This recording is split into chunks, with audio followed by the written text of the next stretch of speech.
you know, you might be about half as capable of taking sword hits as me. But I will say, you did a good job making sure we didn't lose the gun. Yolalair does a hearty laugh and he goes, "And you, my friend, are purple." And then immediately falls asleep. Okay. All right. This is a ridiculous plan, and they're going to go with it. I prefer the one where we don't die, so I like this. I go away Also, after I an need some hour. earplugs. Oh, yeah. Sorry. Okay, so Someone gonna heal me? yeah, they're already like coming back with healing potions in crates. You know, like 24 packs of healing potions. Just got a shock and a healing potion. It's like a study session all over again. It's just chugging Red Bull. Once again, Red Bull give you fiends. not what I expected to be happening today. 17. Oh, okay, that's good. That's good. This probably isn't going to be a big deal. Where'd my unarmed strikes go? Oh well. This is where I get power word killed. Oh no! Spell. He's not a wizard anymore. He's a single-celled amoeba that's just gonna try to grab you. Oh my god! Natural 20. Yeah, you get shoved into his pocket. You get shoved into John's bag of holding. God. Not again! Twice in one day. Think so. Oh my god! It's hot! Oh, I'm gonna stop you so. Oh, it's so hot! I don't like this at all! Genuinely Genuinely what? scared. My apologies. Hi. Okay, describe this devil's fate at the claws of Slobber Chops. He gets like whipped around, lands on his head, still like conscious and alive. Slobs just starts like going at his ass, just like and just disembowels him. Oh. Like, I imagine the camera pans away and you hear a sound like a wood chipper. And you just gore spewing off to the side. It's like somewhat, discretionary shot, but everybody His legs are like, And then Slobber Chops' face comes up into the screen, covered in gore, and it just does the one lick, the one like aggressive face lick. Yep. I hate exactly what it is. I hate everything I stand for. Ariana will go back and say, Sig, is Nightshade gonna kill Garnet in this situation? I've never seen this in my life. That's not a no. I don't know. That's also not a yes. I don't know what to say. That's not helpful. We're dealing with magic we've never experienced before, Ariana. Oh God, Ariana's gonna try to absorb elements. Okay, what element are you absorbing? Dark. Is that on the list of elements you can absorb with the spell? No. Okay. Uh-oh. What about Una? What about him? You think we could get drunk? My familiar drunk? Maybe. So I'm just contemplating all the possibilities. So you have a horn that gets you drunk? Yeah, we should. Well, stares at DM. Just as there are other plans. About those plans you had, I hope you've got a good drunk Una voice. Look, it's up to you to just go for it. Underage drinking, why not? I'm mostly kidding. I'm mostly kidding. Unless you have expertise or anything in art. Okay, that's, that's... Not even the dawn can penetrate the Wait, does Evil Gang have one more inspiration? I'm checking for Evil Gang inspiration. Please stand by. Quan, used 2? I have 1 left. Okay. I have 1 left for Quan. So I'm going to count this for Evil Gang. Go ahead and roll that again. All right. Also, let's change the name to Alex. Just just for. Wait, no way. What? It was meant to be, Alexander. Huh? Evil gang was not there. Shit. It just really be like that. Oh my god. Fuck Oh my me, I god. guess. Okay. Holy fuck. Pop! This boggle explodes into sludge. What did the ugly sticky babies do? Ugly sticky Who baby started this? attack Paramir, attack us. I destroy ugly baby. Who started it? Paramir or the ugly sticky babies? Hard to tell. I'll pop out of bush. It's To be just certain. popping out of a bush. They live in bush. Wait, They pop do out you of bush. Kill everything that pops out of a bush? If it stinks as bad as this ugly baby, yeah. Oh, well, I've known a lot of stinky people who are actually very nice. You can't judge a baby by his stink. Lash looks at you, kind of confused, but also kind of in awe. If Ezek can look past stench of ugly baby, Lash can look past stench of ugly baby. Well, we can get you in contact with our administrator and we can sort out this issue, but we do have to head on inside for an important matter. Yep. Important matter is going to have to wait. Sorry. Slight matter of defamation of character. No, I've been read in entirely on your little mechanical big gob that you crafted up, and having my name bandied about inside that big fancy school of yours, getting all sorts of unwanted attention from the big horned man himself. Ooh. Well, you sound and look like an asshole, so I feel like we did you a favor. The negotiator, everybody. Me and Ariana just swap characters for a second. Sorry, gotta go in. Fuck you, asshole. Gone full Zara here for a moment. And the Marid, this genie, shouldn't be able to arrive here. Ioth Academy is still technically protected by the dome, even if it's weakened. But it caught... I know, yeah, most protected place on Earth. Been attacked 12 times this year. Sue me. Yeah. Safe, smile. Exactly. Any safers in chat? But the Marid essentially hitchhiked on that pole of magic. When the water elemental came up, it sort of followed along with it. It drafted behind it, and that's how it was able to arrive. And there's your natural 20. I just like the part where you say you came down a pole. I just stuck to that. Elemental strippers! Fuck! Can I get fan art of Duba pole dancing, please? I'm going to file a request for that. Duba Queen. Duba cheeks! They're assassins. They're basically ninjas, you know? Dexterity is what they're good at. That said, they don't have evasion. They all take the damage in the face. They're all significantly weakened. And you blow a hole in the side of the tent, and Untermaler is going to roll a dexterity saving throw. Oh, shit. Oops. He's oh, these fine. damn kids and their fireballs. He's fine. Back in my day, you did 5 minutes of trigonometry to make sure no one was in the blast radius. Well, you guys didn't teach me that. I was born this way, so.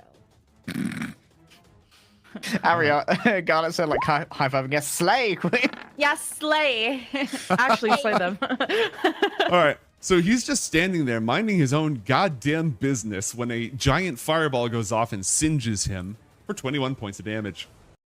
Okay. Roll an Arcana check for me, please.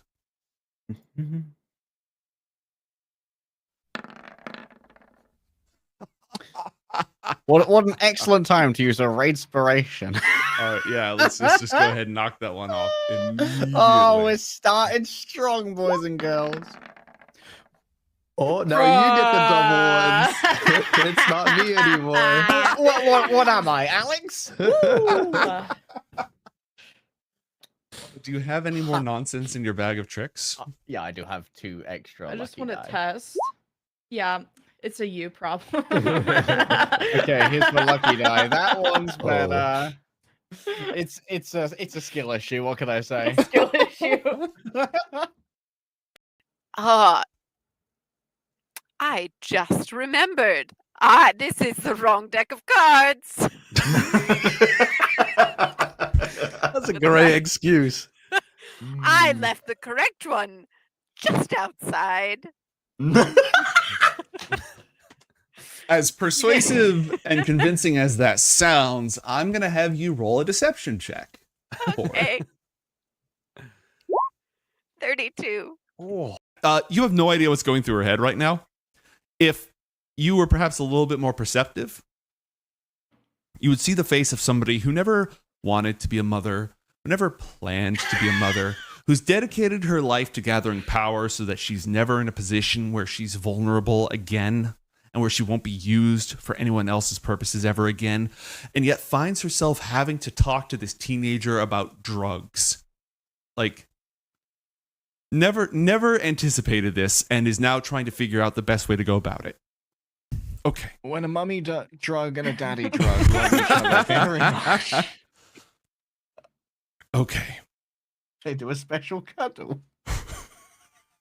Shut up, Link Day. 18 seconds. Is that how long it'll take before those hellhounds come? I don't know, probably. They're very fast. Right. They can smell me. Time's ticking. Okay, I'll wait 18 seconds before I go back to the ethereal plane. Okay. And I go to the astral plane.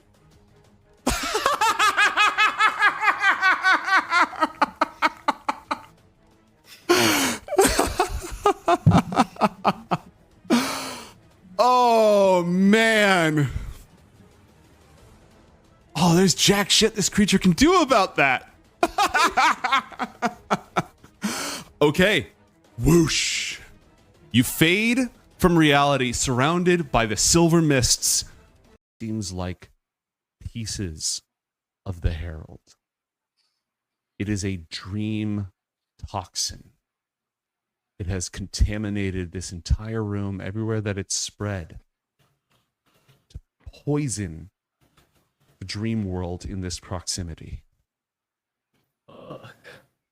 I slap Sage in the face to break her concentration.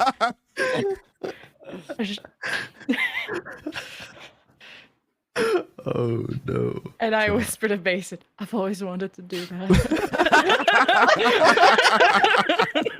It looked like it. That was a hard slap. They were on their way to find Sig, Ariana's tutor, the head of magical botany, and someone who had already been a vector for the Infernals in a previous incident. And if Unter Meowlu, the library cat, would get off of my stream deck so I could run the show, that would be fantastic. Is it Athalor time? Let me at him. Let me at that. Regards. Regards. I'll kill that little. All right. Make a DC 21 deck save. Cool. Ooh, he's Roll bad at those. 12d10. Yo. Sheesh. Ah, cool. Yeah, that's me after eating a mild curry. I know, it's coming out of his butt. That's true. Wait. Flip it around. Flip me around. Flip me around. There we go. Flip, there we go. 67 points of damage. All right. Arbiter, Yes, Grandmaster. you get to jump in on this one. I come in hot, white, glowing wings flared out. I've got the cheapest metal chair that you could possibly find. It's like I've got 10 or 20 years of repressed rage behind this chair. I'm rolling to hit with this chair. Oh, that's good. That's good. That'll hit. That's 16.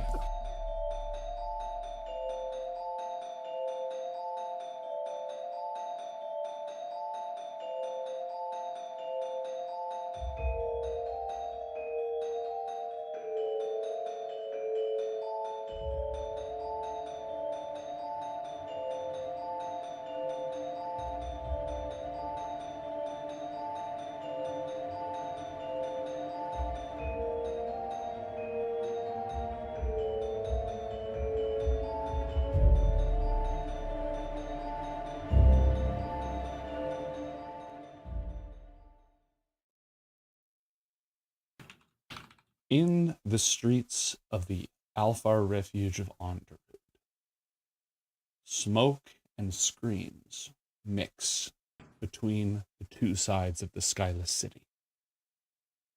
The silver-blue uniforms of the Arcane Guard and Arcane Archers who protect the city can be seen around every corner in the Artifice District, gathered around a house, a workshop that has absolutely imploded. Master Abjurers guide the efforts to excavate via magic, lifting up piece by piece the rubble that has buried the house of Nivera Casteltenera. Huddled in an intersection very close by are 3 children, mere teenagers, covered in ashes and dust and smoke, and an enormous minotaur clad in white and gold looming over them. The events of the past hour are beyond fresh. They seem unbelievable, confused still. Untermaler has already asked you what happened and gotten a staggering, shaky response. He calmly and silently reassures you with his presence, unflappable, even after hearing the news of what may or may not have happened. And unless you have any immediate questions or requests of him, he's going to instruct you to remain here. The sage is on her way, and he's going to help with the excavation. Is there anything that you 3 wish to do until the sage arrives? Is there any news from a Master Diviner? Have they been looking for Elna? They are looking for El now. There is no news. Are they coming here? No. The sage is coming here.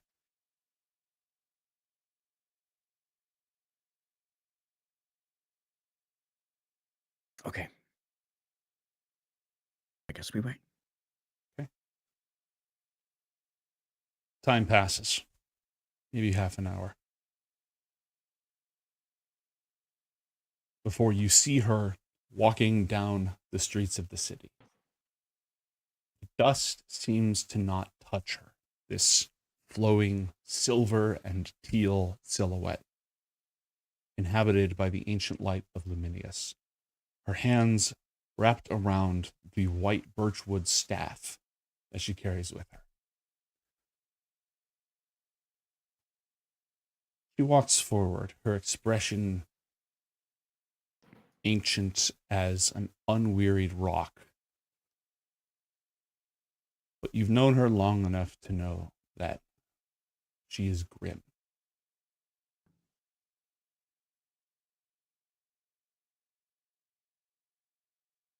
As she stands before each of you, she takes a moment to look into your eyes, searching. A long moment. The lives of the elves stretch into centuries, and she remembers the dawn before any of this was here, longer than most.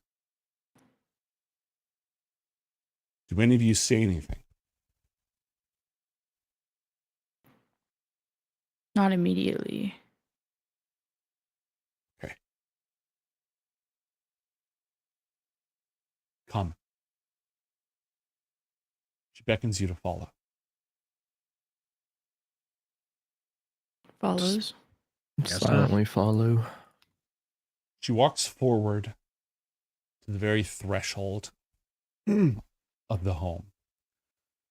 Now slowly excavated piece by piece until you can actually see the insides.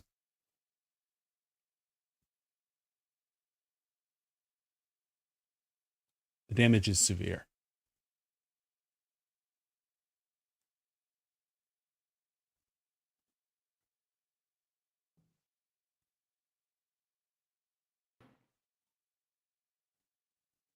Shit. There used to be 2 rooms here and here. Both of those walls have been obliterated. The massive, fragile orrery in the center of the room that once showed the movement and interactions of the 4 kingdoms of Anakra has been completely shattered. I apologize for the lava. That's the only crater I had.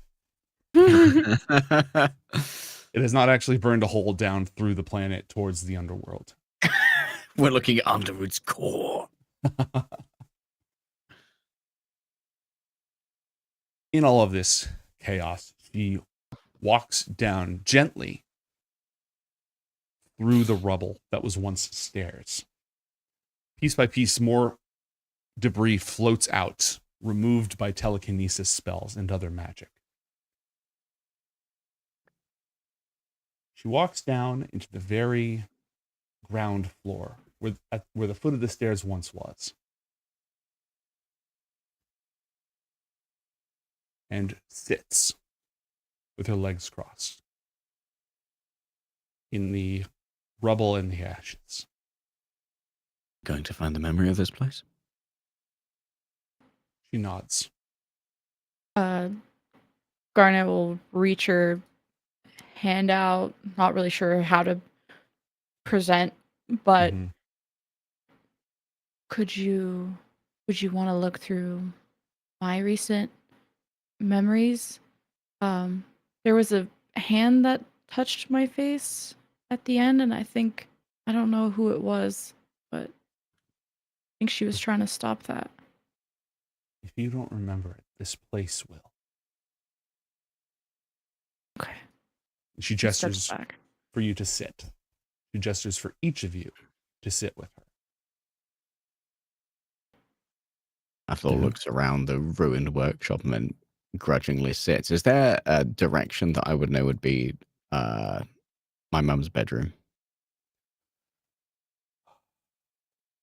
Yeah, I think it used to be over here. Athalor will glance over to that and resolve to check it out later.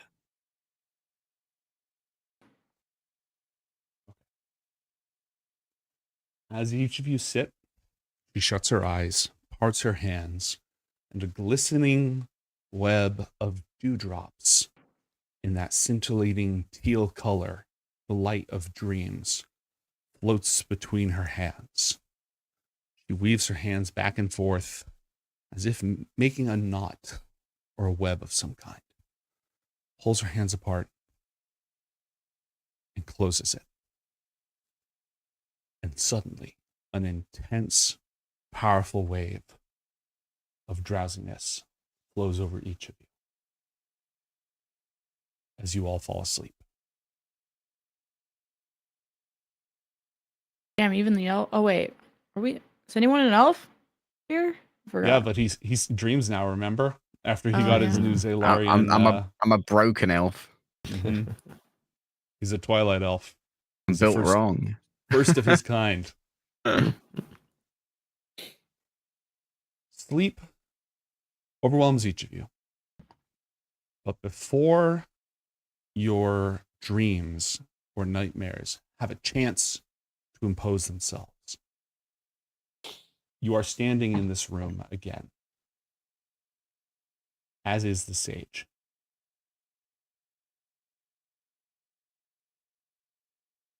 And the room is putting itself back together. First, you're being buried once again as the work of the abjurers is reversed, collapsing on top of you, though not touching you or harming you. You find yourselves buried and unable to move. Then, suddenly, all of it expands and contracts, rebuilding itself before your eyes, passing backwards in time. Garnet, you see flashes, a terrible flash of light. All of you see this. You see the sage. You see a shimmering figure. Well, you don't see the sage. You see Elna. You see a shimmering figure, but it's all happening so fast as it flows backwards. And then it stops.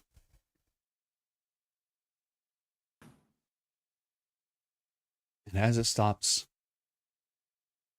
Nivara is in this very chamber, right here, pulling a cloth off of an enormous mirror that goes from floor to ceiling, leaning against the wall. A crumpled up note upon which you drew Doakai's rune sits on the desk. But there's a knock at the door. As Garnet approaches, she hastily puts the cover back on. Garnet enters the room. The sage turns to you, Garnet, and allows the conversation to play itself out. Garnet attempting to sabotage the rune, drawing over it, saying that it wasn't quite right, attempting to conceal its true nature. Talking with Nivara about Athalor. Roll an insight check for me, please. All of you. Everyone? Yeah. Okay. Not a lot new for Garnet here. I mean, it's just, she's being able to watch the VAR, you know, she's watching it back. Mm-hmm. Could my All insight count for reviewing. just looking at Sage's reaction then, since I sort of know Mhm. what's happening? Okay.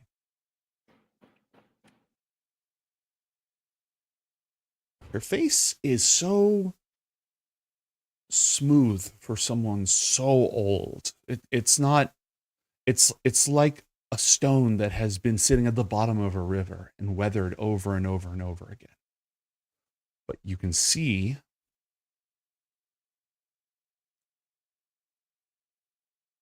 she's tired. Girl, same. 6,000 years of moisturizing. She has. This is an expression, a micro expression that has been etched into her face more and more when the Book of Dawn was destroyed, when Ioth was lost, when she destroyed Doakai, and now again. Grief is wearing her down. She is tired. Athalor, when the person who looks exactly like your mother talks about you growing up, recounts reading stories of the ancient heroes of Ioth and his companions to you, the happiness, the affection,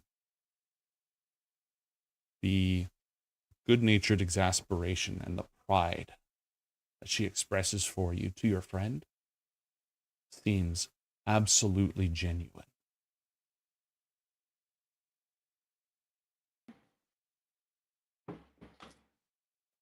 Garnet calls for El now, though you cannot hear the words of the spell. She subtly threatens Nivara. Not directly, but talking about how effective Void Magic is against mirror clones and Imago's servants, though she never says the name. Nivara excuses herself. She hears something, a noise in the other room. It is her own unseen servants about this place, answering her commands. She takes the excuse to get up. She goes into her office. Garnet, because you're dreaming the history of this place, you can move around. You can look into places you weren't able to see before. These are not your memories. These are the memories of this house. She enters the room. She pulls the cloth off of the mirror. She tries to get Garnet to walk into that room. And it isn't until an unseen servant deliberately smashes a glass behind Garnet that Nivara uses vortex warp to pull her into the room and shut it. The room explodes with a wave of thunder. The mirror is shattered Sorry. As they struggle directly next to the mirror, Nivara slams her hand on the wall next to Garnet and says the name Imago. We hear that. Yes. And something Garnet did not see before is a shape appearing in the mirror, in the shattered pieces of the mirror as the struggle continues. A faceless face. Something you have seen before. Something that Mason recognizes.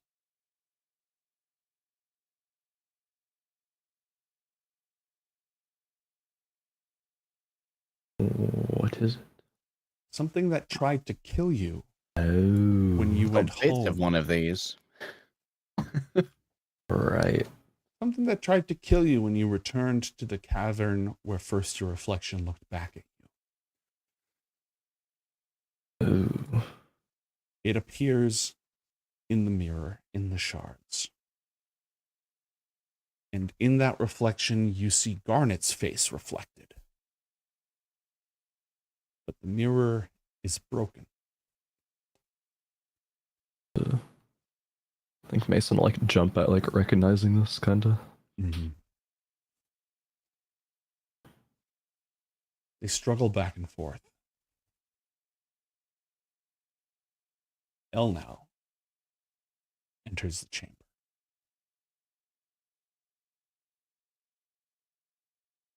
Around the corner, as they struggle, as they fight, you can see Nivara desperately attempting to fuse together pieces of the shattered mirror. She's fighting to kill. So is El now. So is Garnet. She manages to fuse together just a few pieces of that mirror. And out of it rises a writhing column of liquid glass. It oozes its way up, pooling itself there, building itself and then taking form, crystallizing with a tinkling, shimmering sound into that very shape, the Mirror Man. And then just like that, he vanishes. But in the light of the sage's lantern, you can still see him.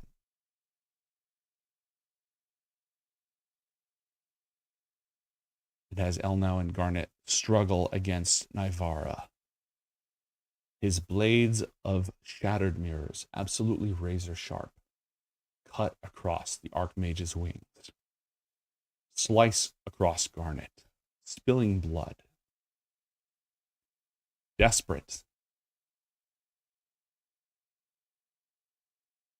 Athalor watches Elnau point her hand into the office at Nivara. A thin ray of green light arcs through, strikes your mother. There's a flash, and there is dust. She is gone.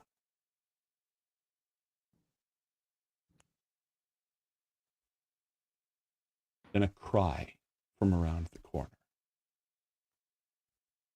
The Mirror Man slashes Garnet.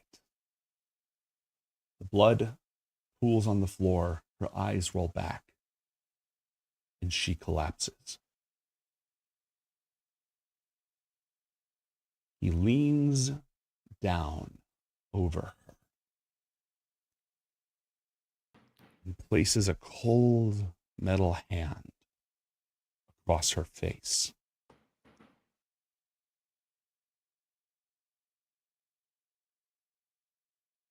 El now lashes out, calling upon the powers of the void, sending a bolt of darkness directly at him. It reflects, bounces off of him into her. She cries out in pain as flesh withers. and feathers turn to ash. Each breath ragged, desperate, wheezing.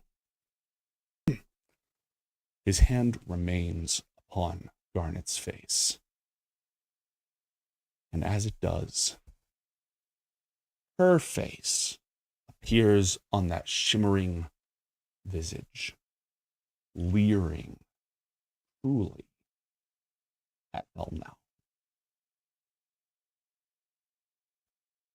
The blood drifts from her mouth, her eyes widen in shock, terror, desperation. Her spells aren't working. She can't fight it. She coughs out, utters a word, and hurls the staff, jerking it in her hands towards the exit, up the stairs. Invoking the power of telekinesis as a quickened spell, snatching Garnet from the Mirror Man's hands.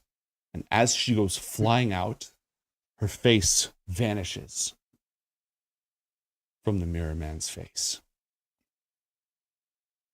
He takes a step forward. On her very knees, she holds the staff up against him, spits in where his face should be, and then forces it forward with the last of her strength on both sides, cracking it in half. And then light and destruction.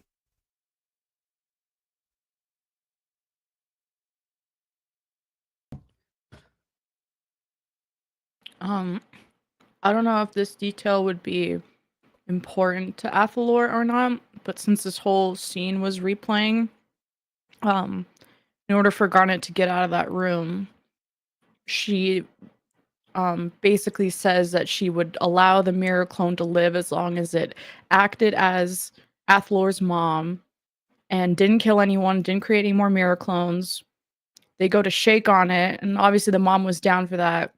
They go to shake on it, and Garnet goes to try to deliver that final blow until she miscalculates and they continue to struggle. I don't know if Athalor would care about the detail that that deal was almost made or not made, or that the fact that the clone would have wanted that deal. Roll another insight check.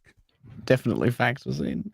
Yeah, thank you. There was a lot, and I've been mulling this over, so feel free to fill in any other super goddamn important critical details that I completely missed. Sure. Yeah, Athalor, roll an insight check. Bam. 12. It's the same day, so luck has not regenerated. Do you have any other resources you want to use to... I don't know if I've used any luck yet.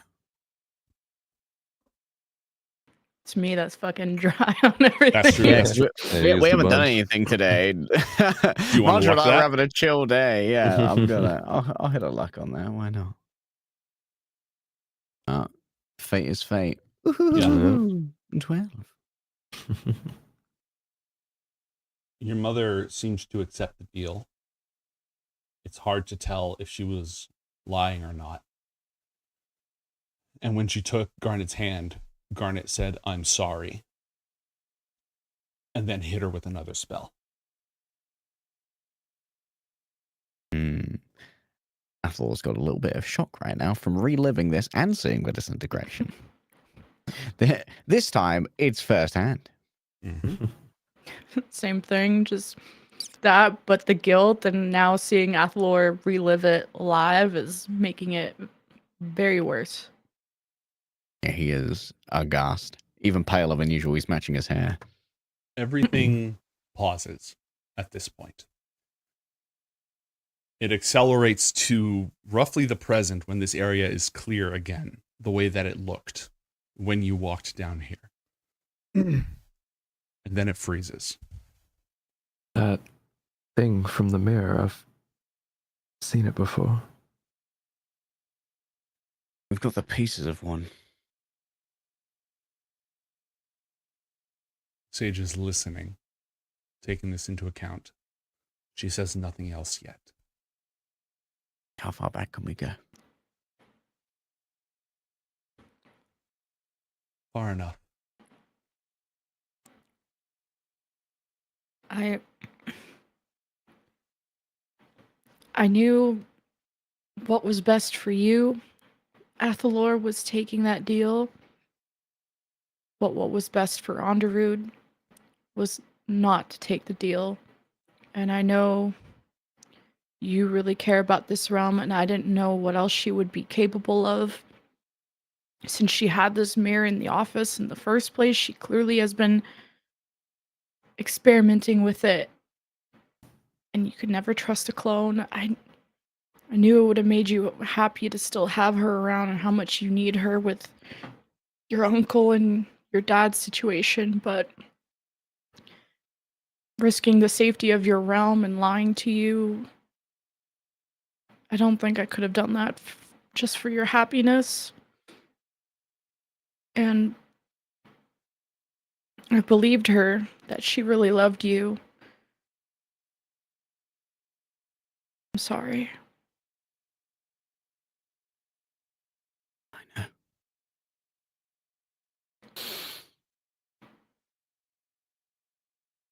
Maybe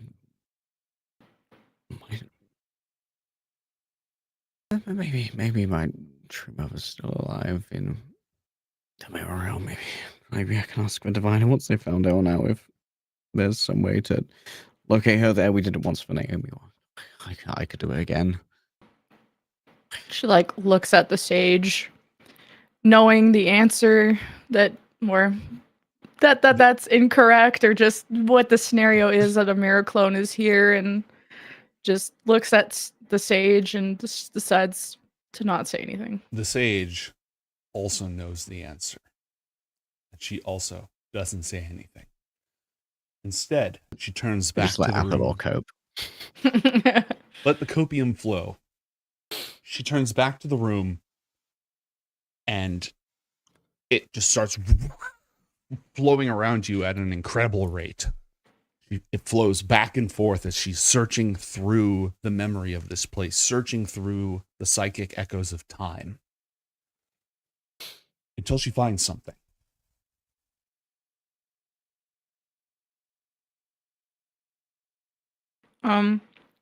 Do we see people coming in and out of that mirror in the office? No. But except for Nivara herself, you see her entering and leaving it. Freezing time at different points. You can see in her office notes, things you can't move, things you can't touch, but things that you can look at, that you can watch.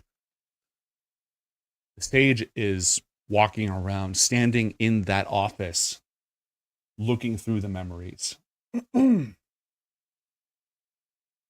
But what she's looking for is a time before that mirror was there and when it arrived. And she finds it.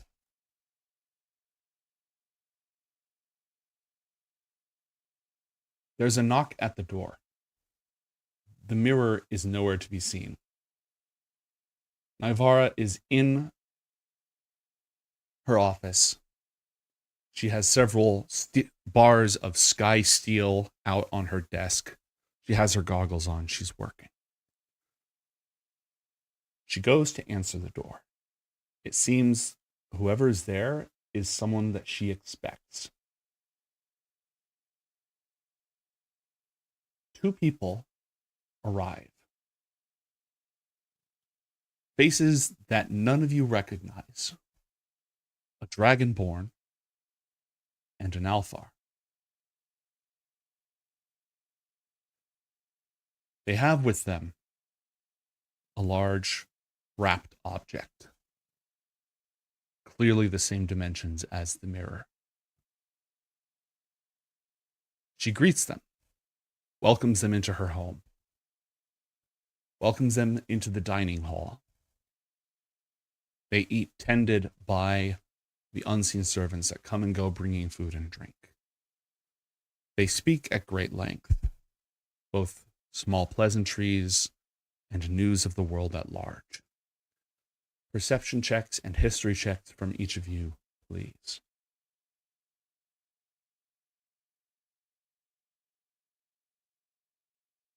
$20 perception.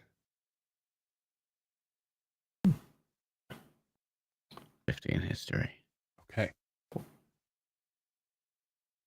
They speak of impending war. The Danox dragon tribe. Their long-standing hatred for the Iron Empire. The armories gathering on either side of the same border.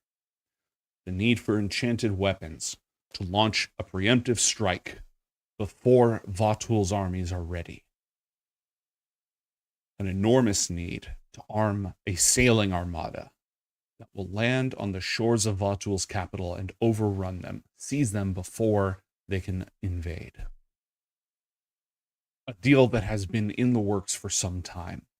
This Dragonborn as the buyer and this Alfar as the go-between, the one making the arrangements.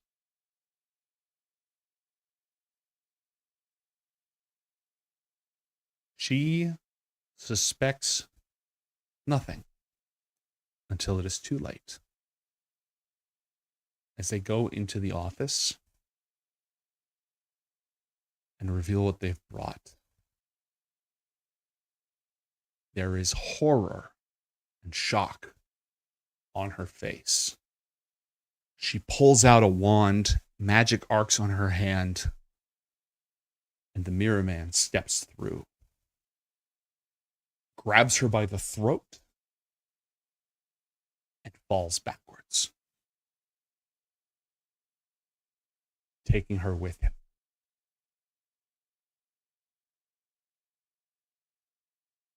The other two, revealed by the light of the lantern for their true colors, immediately set about hiding any evidence of a struggle. It is several hours later that Ivara returns, or something that looks exactly like her returns. They speak of Onderud's defenses, of the Crimson Council, of her military forces, of a decisive battle that is to take place tomorrow as a sinister horde reaches the walls of the Dune Riders' capital.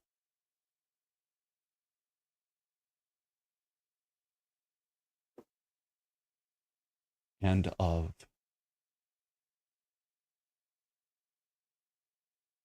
a vulture waiting in the shadows. They depart, stepping back through the mirror, never emerging from her front door. It has been a month, less than a month, since your mother was taken.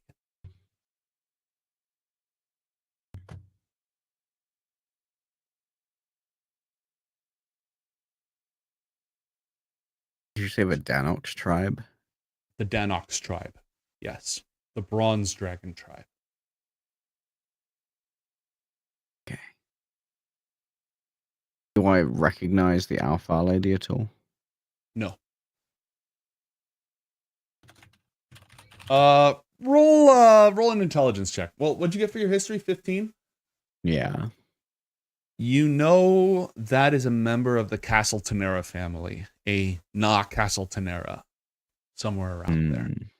Not someone who lives in Onderud, somebody who does travel, like traveling sales effectively. Yeah. Feeling incredibly mid today. 75%. Okay. She flits back and forth again through the interceding time. Only a few weeks of time, not nearly as bad. not nearly as much to go through. During which the Mirror of Nivara has been reporting Andrew's military forces, keeping track of them, arms preparation, defenses, what Ioth is doing. She has been researching something else as well. The fate of Deantoir, last of Ioth's companions. The 3 Alfar were Ioth, Doakai, and Deantoir. You know what happened to Doakai. And you know that Ioth created his mirror, the one used to trap Naomi, specifically to deal with Deantoir. Deantoir was an artificer. He had a key hand in the founding of Onderud Refuge.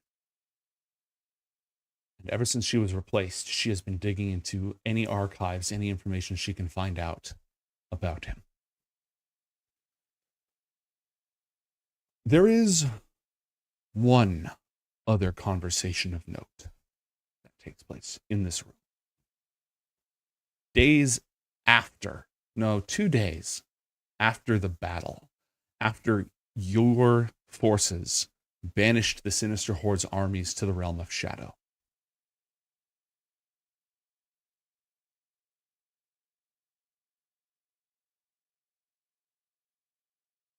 and this stranger arrives not through the mirror, but through the front door. And though he appears as a milquetoast Alfar emissary, a minor merchant, a lesser noble, in the light of the sage's lantern, his true form is revealed.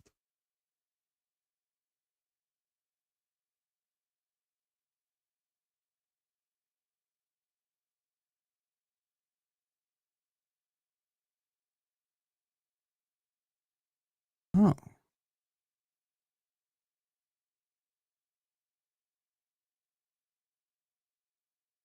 The two of them speak. It is an uneasy conversation, a guarded conversation.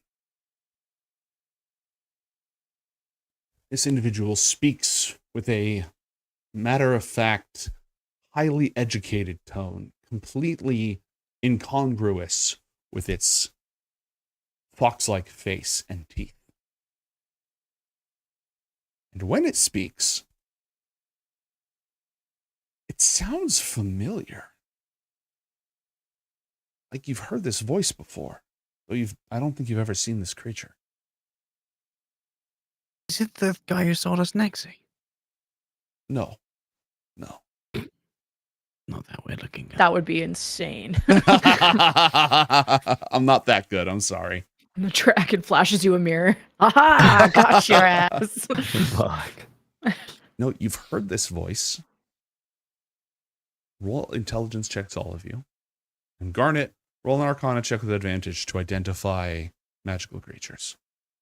9. Oh, Garnet memory. Let's go. Me RL memory, not so good. You've Game heard poggers. this voice in the realm of shadow before.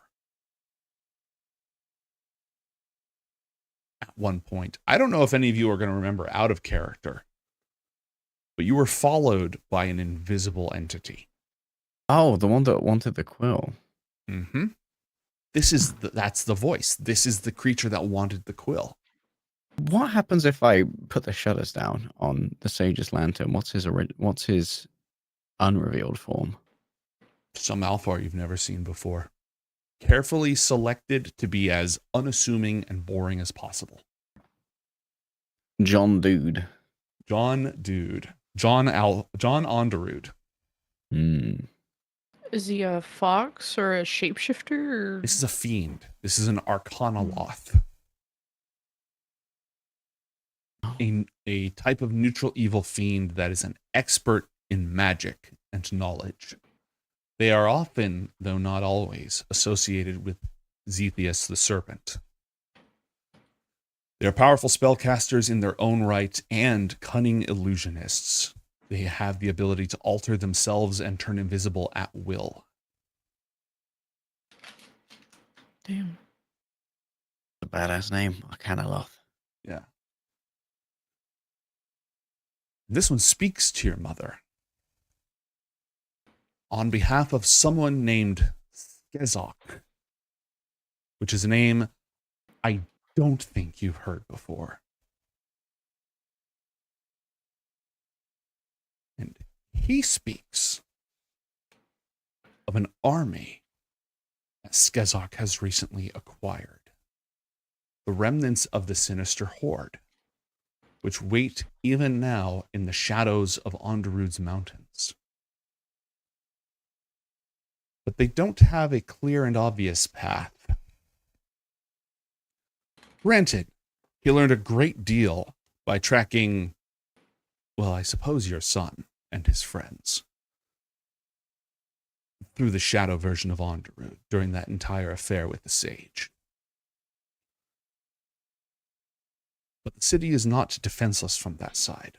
I assume this is an area in which your expertise could assist. Navara indicates that she is willing to assist, but not for free.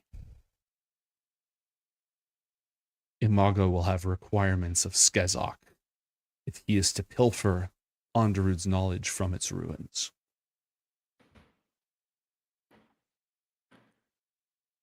They never seem to come to a full deal.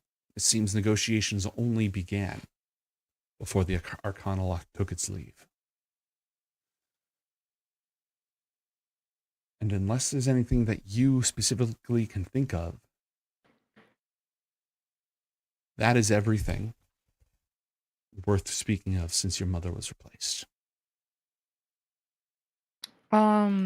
Based on magic creature knowledge, Mm-hmm. are these creatures able to just jump from realm to realm? Because, like, how would he be in the shadow realm and also here?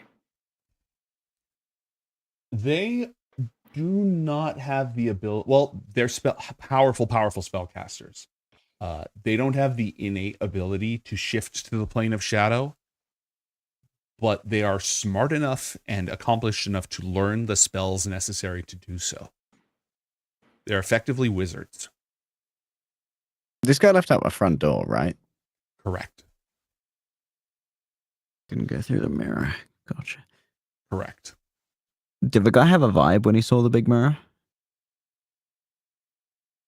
Yeah, it seems like he knew what he was dealing with. He knew she was an agent of Imago, Mm-hmm. and he eyed the mirror and didn't get within touching distance of it, but didn't really seem anxious or wary or shocked to see it. He knew exactly who she was. Gotcha. Were these negotiations him also trying to get the quill again, or was he trying to get something No. else? He wants a way to invade Onderud via the realm of shadow. He wants a way past Onderud's planar defenses through shadow. To send that army that you sent to the shadow realm here. Oh, okay. Well, can't he do that if he was able to go to shadow? Can't he just... So he There seems can't to open a be- portal. He can just there seem to- teleport himself. There seem to be other defenses about which he's concerned. No.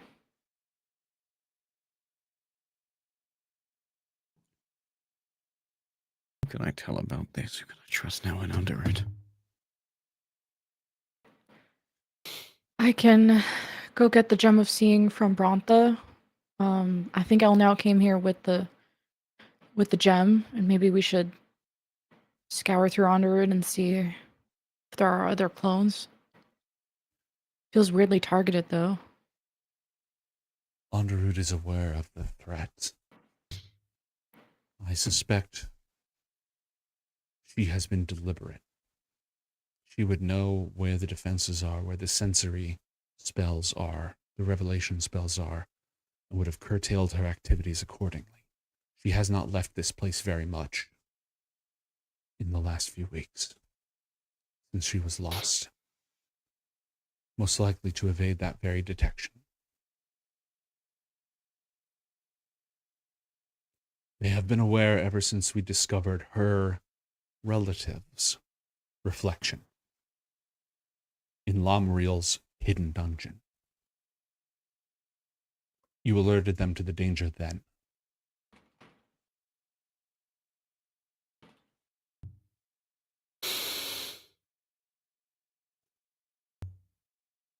Well, if she was aware of a lot of defenses that kept her mostly here, that should mean they're... And people that still go about their business, they should still be trustworthy, right? No, so you can tell about this? And I don't know, just if we have the gem of seeing or the lantern, I guess we'll at least know that whoever I tell won't. Also, Well, this could be a way to get your dad out of hiding. Do you think he would still care that his wife got cloned? Or is missing, or however you want to present that?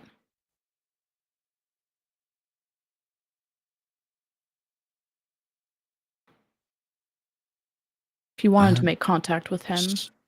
Let us... But a few days ago, she would have got a sending from my father. I don't know if we'd be able to see anything pertinent from that. Doesn't seem like she's left. Okay.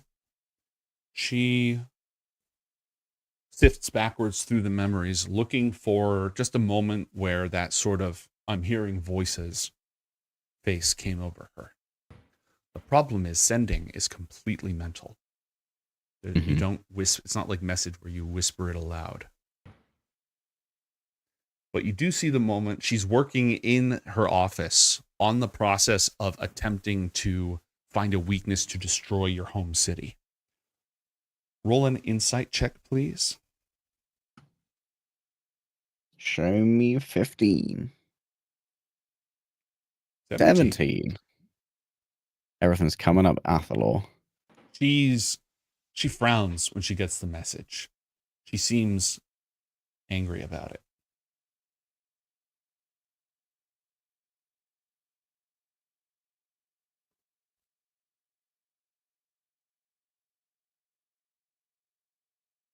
And she pauses to respond, but like I said, that isn't voiced in this room. Mm-hmm.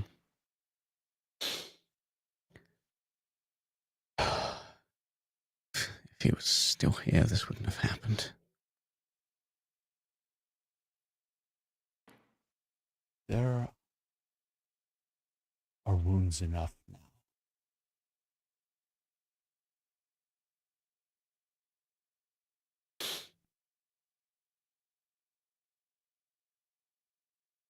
Let us part. But don't you want to interrogate me or something? Not here.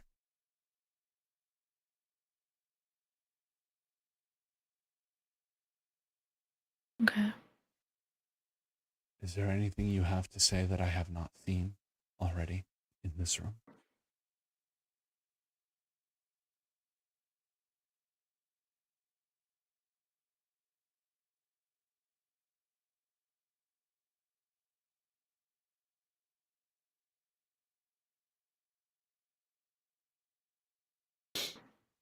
Let us give our wounds a moment. And barring any objections, she is going to draw down the dream and restore you all to waking.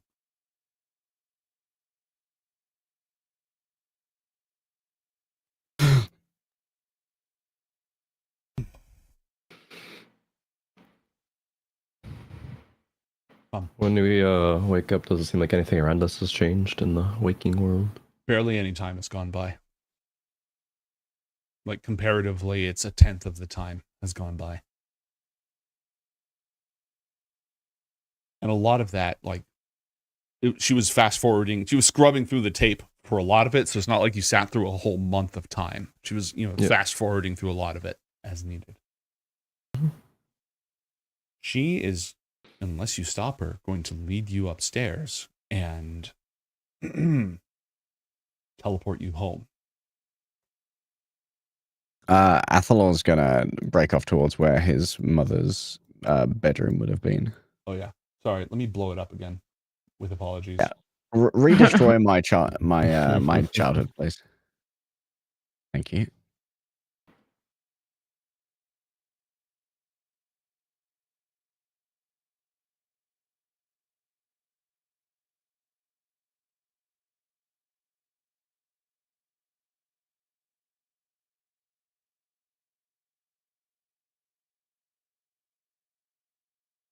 The sage stands to the side, waiting and not intruding on Athalor in this moment. I'll take it there's basically nothing left. Mm-hmm. That's what it looks like, yes.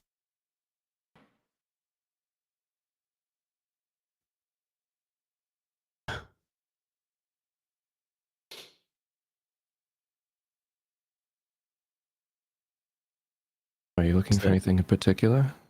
Let's say to Athalor. Or just anything. I gave Mother an item to bring back to Underwood, a shield. It was supposed to be a big symbol of our defeat over Diffraxes. Do you want to search through the rubble? Yeah, Athalor will have a investigate. Roll an investigation check. Yes, Mason will 22. help out. It wasn't in her bedroom. It was hanging in a place of pride over the table where she entertained guests.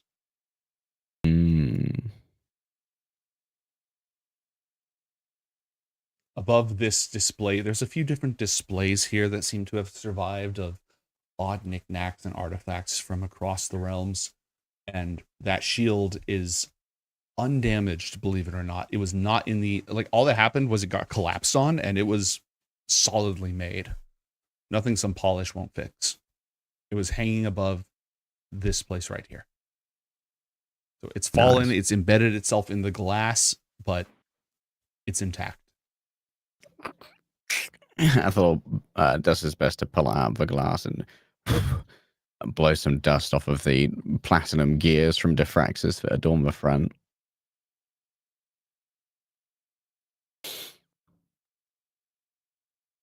Okay. Glad it survived.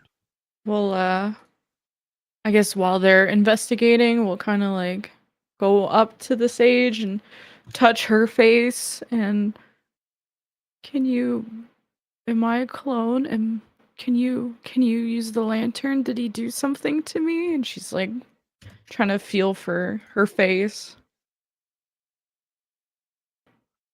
Oh, you're muted. Or She places a hand on your cheek and shakes her head. You live to bear time's burdens as yourself. but he took my powers? That's what they can do?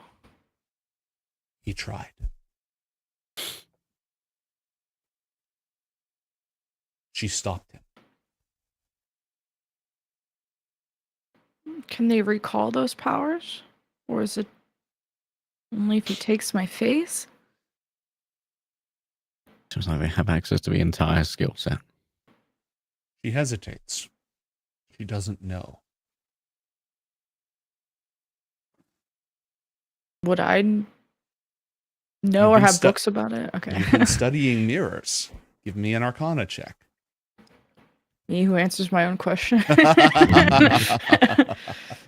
The sage has researched this as well, but there's a lot of information in her head, and recall sometimes takes a while to search through it.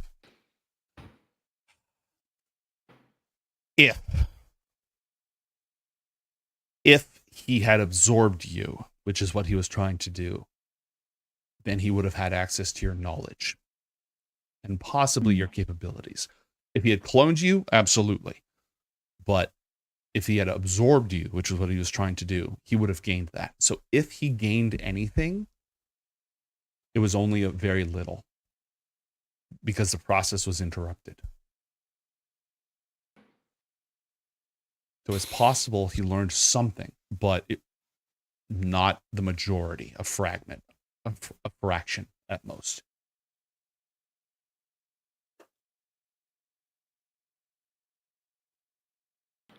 Should we reconnect with Untamaler and have a meeting? Yeah. I need to find out where the Danox tribe are. I think before we go real quick, Mason will charge a rune and use manifest inscriptions and see if there are any like hidden enchantments or whatever that still linger around the area. Just take a little quick walk around the workshop. Oh, muted. Muted. Wow, you're getting XP left and right. There was a powerful set of enchantments here that effectively casts forbiddance that she could activate to block divination and teleportation. That was active.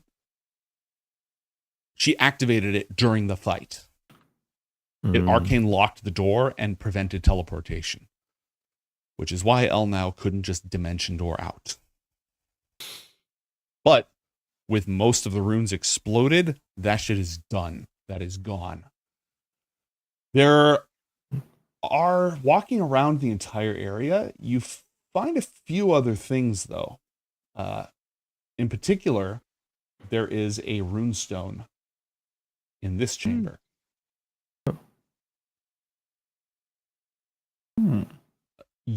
It glows a little bit. It's not a magical item per se, but you recognize it. These are Lagu runes. You saw these in the tomb in the distant north. The place that you went. King's Tomb. Yeah, in the King's Tomb. You saw it there. There's a couple of draconic prayer scrolls in there. What appears to be a severed, preserved hand of some kind. But the rune stone, it's a rune of protection, but it's not active. It's part of a larger set that if they were all put together, it would form like a protective circle. It seems to just be a trophy or an oddity. Other than that, all the runic inscriptions that were around here, with the destruction of the door, they no longer function. Too much of the inscription has been removed. Okay. We know if these were here pre-mirror clone Athalor as well? They've been here for a while. Gotcha. I guess just do my little once over and let people know. Oh, there's some old runes in there, similar to the ones that we saw in the tombs. But that's about it. Everything else has been destroyed. Anything else? Do you mention the draconic scrolls? Yeah, I would mention everything in there. What kind of dragon tribe are Danox?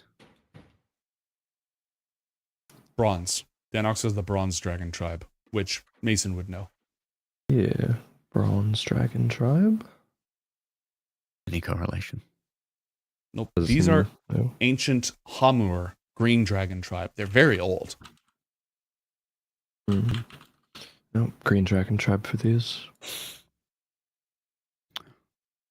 Maybe they'd appreciate them back. Do you want to... I don't want to use the word loot. Do you want to loot your mother's workshop? Athol would definitely be looking for like another keepsake of his mother. Mm-hmm.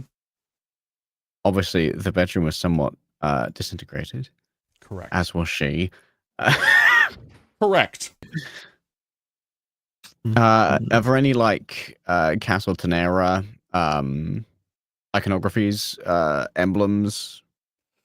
Not really, no. She didn't really seem to just yeah, I'm sure you could find some lying around, but she wasn't really displaying them in a major way. She was more... Go ahead. Small projects of hers as an artificer? I am revealing the secret notes that I made, so feel free to move around the chamber and see what there is to see.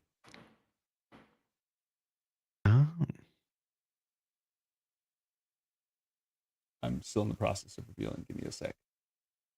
Cool. And to search the ruins of her office to see if anything survived will require an investigation check. Cool. What's an Aberrati scroll? That's from the city of Alberatum on the East Coast. Huge trade city, very far away from you. Incredibly, outrageously wealthy. Like, is it a magic scroll or some in scripture stuff? No, it's a historical scroll. It's a proclamation by one of the trade princes.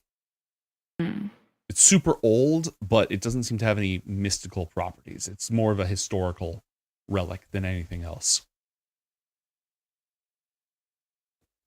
Is there a hand of a fae here? There is a severed, preserved hand of a fae here. There are no notes what on would happen if Faye asked for your hand, as if for marriage. It was like, yeah, can I get that, right? There's no notes on why it's there. It's just Do I know there. which fae? Well, give me a nature check with advantage.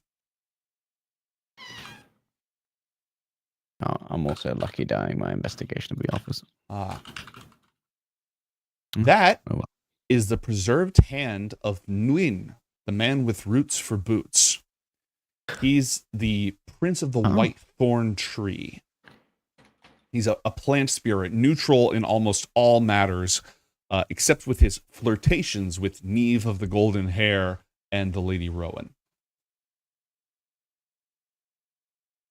And it looks gross at first, but like it's made of wood. It's made of formerly living wood. So it's not actually flesh at all. A reason why you would have this, or does it just look cool? It looks cool. Or if cool. it's like, yay, I slayed someone, so you put their head up on a mantle. As far as you know, Nguyen is still alive. Oh. So yeah, there's just no explanation for this. There's no notes. There's no anything. Like, you can think of good reasons to have a piece of an Arc Fae lying around. There's definitely good reasons to have that, but it's just here with her other trophies. Burning luck and inspiration. Okay, maxing out at 14. Okay. So her office was close to the epicenter, and the mirror was absolutely destroyed. You do not have to worry about that mirror. It blew up several times. But there are some things in there that were sturdy enough to survive the explosion. And I will go ahead and reveal those up here.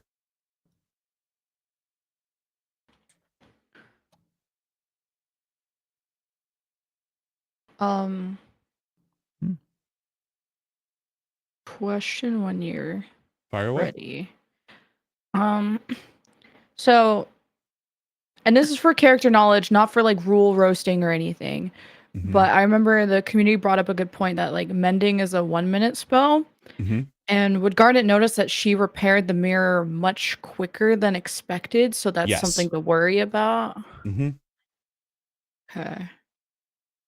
She'll maybe just whisper it out to the sage while the two are rummaging.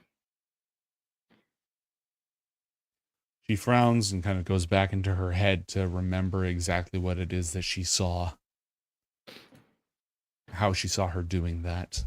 Was that a unique piece of mirror magic that we need to be on the lookout for?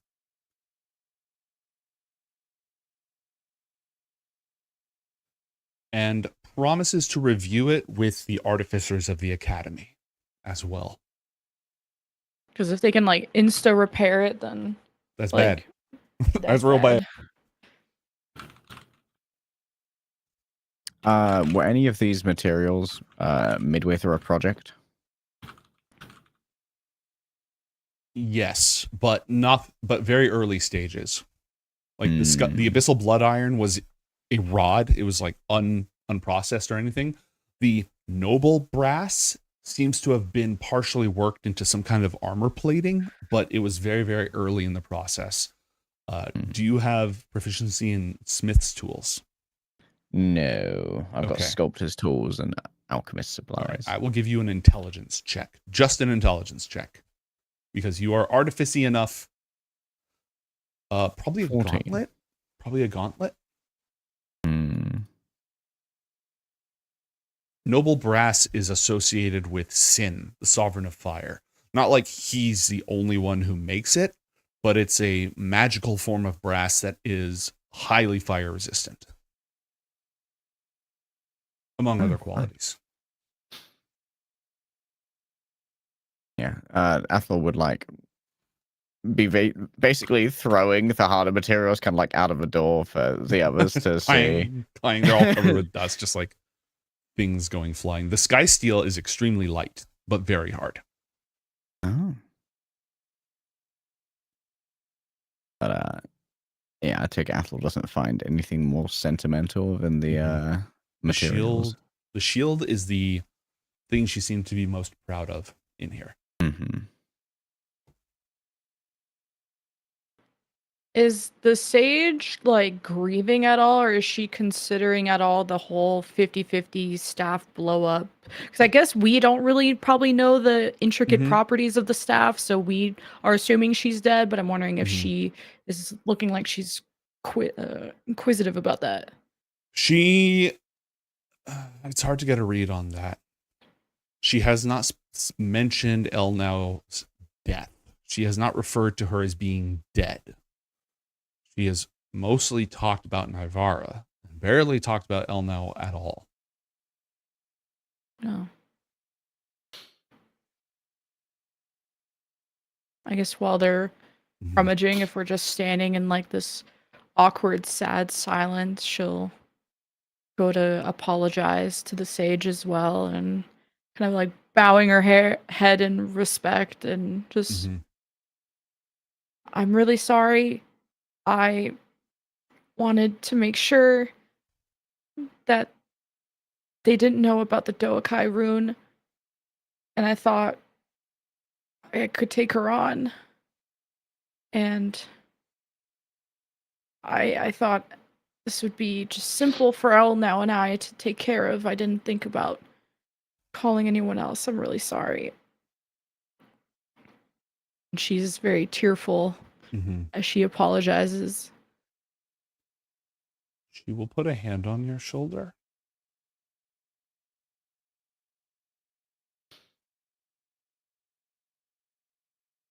And say, bitterly won is wisdom.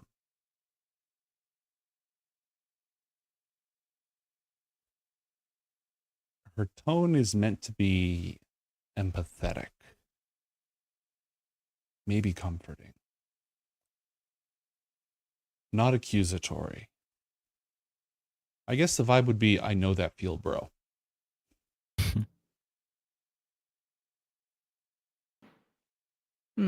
Tough to get that vibe from what she said, and she's maybe a little bit sick of like all the freaking I don't know, poems that like her and like Zalar are giving her that she just doesn't 20 in character, but doesn't fuck with the poems and the metaphors. So it's just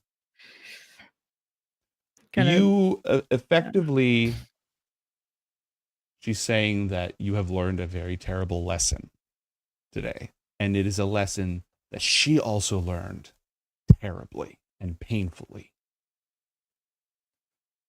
like about the Doakai or like some other situation. I think we need to get that bitch out the gyre. Taking the situation on yourself.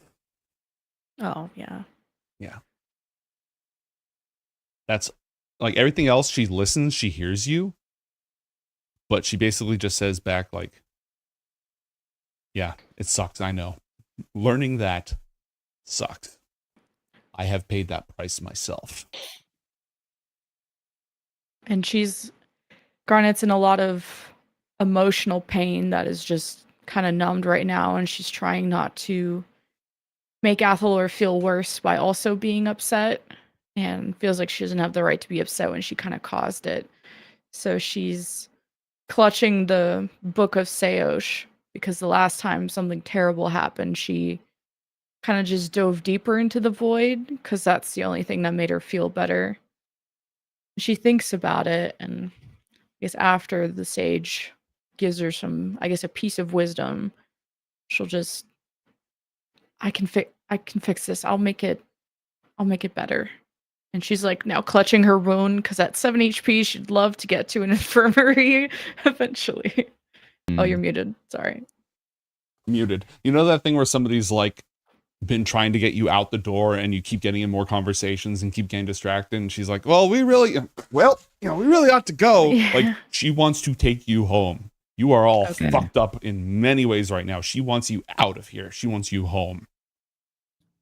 Athalor grabs the gold bars, kind of muttering to himself that it belonged to his family anyway, and asks Mason to dump all the materials and the gold in the portable hole. Sure, yeah, we'll do so. As well as grabbing the prayer scrolls, the draconic prayer scrolls, and Athalor does not reconvene. fancy having this place picked apart by the people he doesn't trust in Underwood at the moment. And legally, you probably inherit all this stuff anyways. Then, unless anyone says anything else, the sage implies that Untermaler will be fully informed, and he is dealing with Onderud right now. Let's go home. It'll all be taken care of. Let's go home. Let's go home.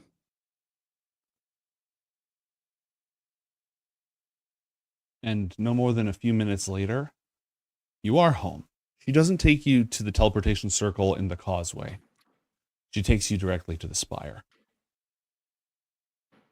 And is mindfully keeping you out from the eyes and ears of anybody else. She doesn't want you to have to confront anybody. She's just getting you to a secure place, private place, as soon as possible. Garnet, your wounds are tended to. Sweet. In fact, the sage would like everybody to take a long rest.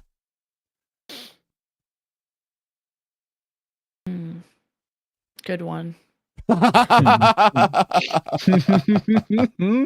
think any of us are getting sleep? Yeah. You can have a long rest without sleep, right? If not sleep, then grief. Wait, can you get a long rest without sleeping if you're not an elf? No, if you, most species cannot get a long rest unless they sleep. There's always short rests. But she wants you to just like take some time to recover. Well, I hate to be that person, but it probably makes the most sense if I wait for my midnight class. My mentor does not show up, and I do not sleep that night. And I just wait for her to show up. So I will take my point of exhaustion. Okay. Athalor. Mason will Athalor's go not find some sleeping for Tisco. obvious reasons. What was that, Mason? I'll go find Sventisco and fill her in on the day's happenings and just kind of process it all through talking to her about it. Yeah, she's horrified. Absolutely horrified. And she does a decent job. The Sventisco, before being traumatized by you, two of you plus one in year one, would have immediately peppered you with questions. All Alex, baby. All Alex. A more mature Sventisco contains her questions because as much as she's concerned about the academy and everything else, she is first and foremost concerned about you as a person. She's mostly there to listen and to comfort. Does Athalor do anything or just seethe? Athalor is seething. Athalor's going to look for Danox on a map. Okay. I'll have to use the jank-ass map because I don't want to pull up War of the Sun. at this That's exact okay. moment. We can use the jank map.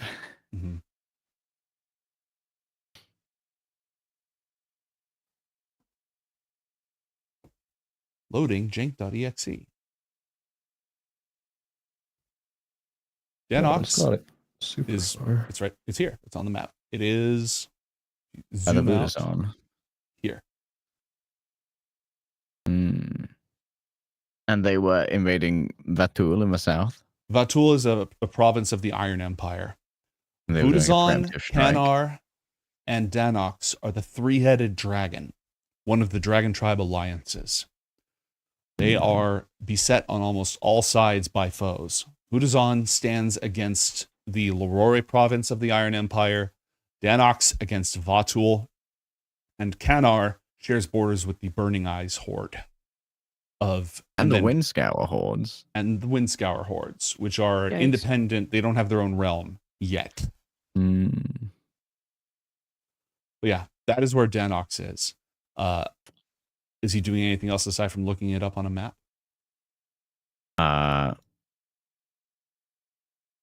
Athalor kind of sits on his bed on opposite the Rialta shrine. Mm-hmm. I don't know. I'm gonna make this one into a song.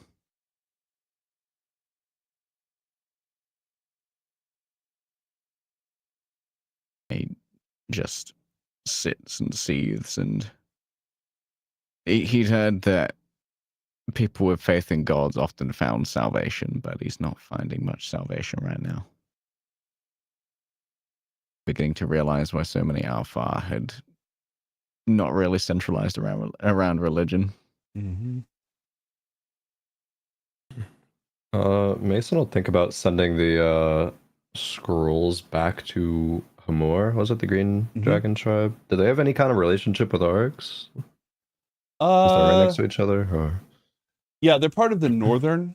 So Gulawar, Magaini, and Hamur have this northern alliance going on, but Hamur has a border with Oryx, and all the dragon tribes have at least a understanding with each other. So the two of them are adjacent. Okay, I guess we'll just maybe not immediately, but at some point, in the next day or so, probably try to get some sleep. Be able to do so, get up early and try to ship him off, explain who he is and where he found these, and just wanted to return them. Yeah, do some underready diplomacy. Okay. Barring anything else, I think we should leave our young heroes to their grief, to their struggles, and return to the world of Anakra after a short break. We are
don't worry about that. Oh no, actually, I you can worry about that now. I mentioned it. That's the nigh invulnerable kraken that shipwrecked you on this island. Yeah, but he's fine now. He's just minding his own business, chilling, going around in the ring. Okay. He's friendly, right? I'll get back to you on that one, Haruka. Wait! Don't switch the. Quiet down. Are you guys dating? Are you guys a thing? Mason doesn't respond. Time and place, Garnet. Wait, is Francisco saying that? Yes. I mean, a maze is quite a romantic date, right? Mason, you saved her. Oh, see, Mason's the one who did all the work. These are his dogs, and he let us here, and he really was so worried. And we fought this big thing earlier, and Mason was just so cool. Oh my god, the vouch. Some of Thank those you for the things lampo. are true. Roll to vouch. Persuasion or deception, your choice. Mason will try to say some of those things are true. So they're going to work on an item that will permanently maintain that spell for you, or some other long-term solution. I was gonna say, damn, they trust Athalor to not just pop that shit off like Lord of the Rings style. Yeah, that's a lot of trust in a teenager. Well, they haven't mentioned the fact yet that they're probably going to implant a spike in his heart or something with the effect on it. Yo, Who Chainsaw knows? Man mode.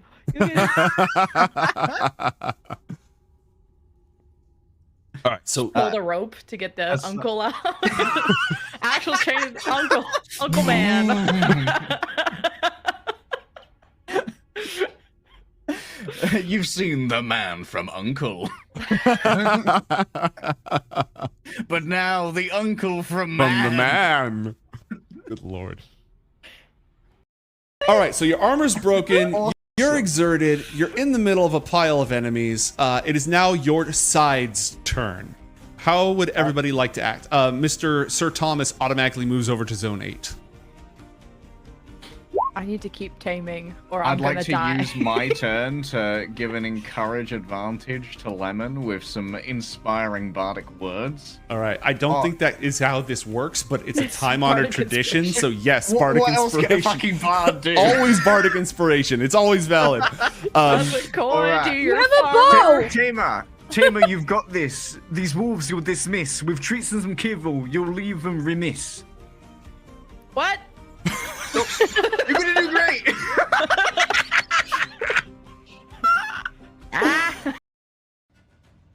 I take a closer look, but do not touch it. Again, it's about yay big, beautifully carved, smells like fresh cedar.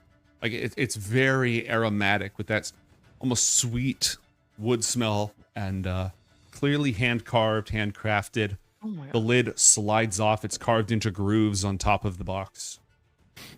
Could be a mirror in there. Okay, who did that? My bad. I just Who saw a did card. I thought it was cool. It was I'm not supposed to click that. This is why we don't let you drive the car. It was just like, cool, there's cards. And it was the void too. That's like Oh.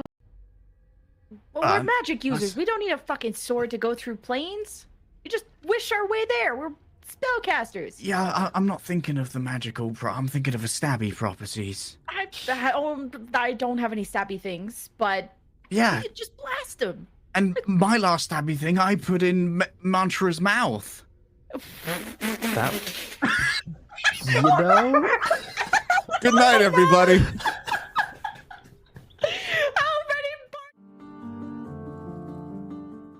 How many? Oh, the instant regret sentence.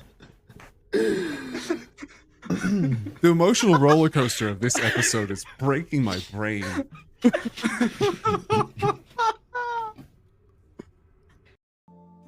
I love you, and I always have. Even though you killed me, I thought our relationship would grow into something so beautiful that neither of us would be able to stop that love or passion. Wait, hold on. Just wait, don't go into the light yet. Like, hold him like up my arms as he's on fire. Oh, guys, it kind of hurts a little bit. We could have been friends. We really could have. But I just want you to know that even in your death, you will be remembered because I have a new line of cryptocurrency coming out. Wait, you what? They're called NF trinkets. Oh God, fucking kill me now, please. Small girls, just checking. No, grown men can lift the sword, Garnet. Well, Would you I like to could try? eat a soul. I could eat a soul like a snack. I'm more thinking practical terms about swinging this fucking massive sword. Well, what if And it turns them honestly, evil? I'm sorry, but Evil your Chad? arms are small and noodly. Excuse, Mantra. My arms are not noodly. Macho comes walking Minus back 2 strength. from the meeting. He's like, what did I just walk in on? Oh, Macho isn't here. Oh, infernal sword. Yeah, you open the door. The sword is just like covered with evil runes on the floor on a plate, and you just see Garnet going. My arms are noodly, right?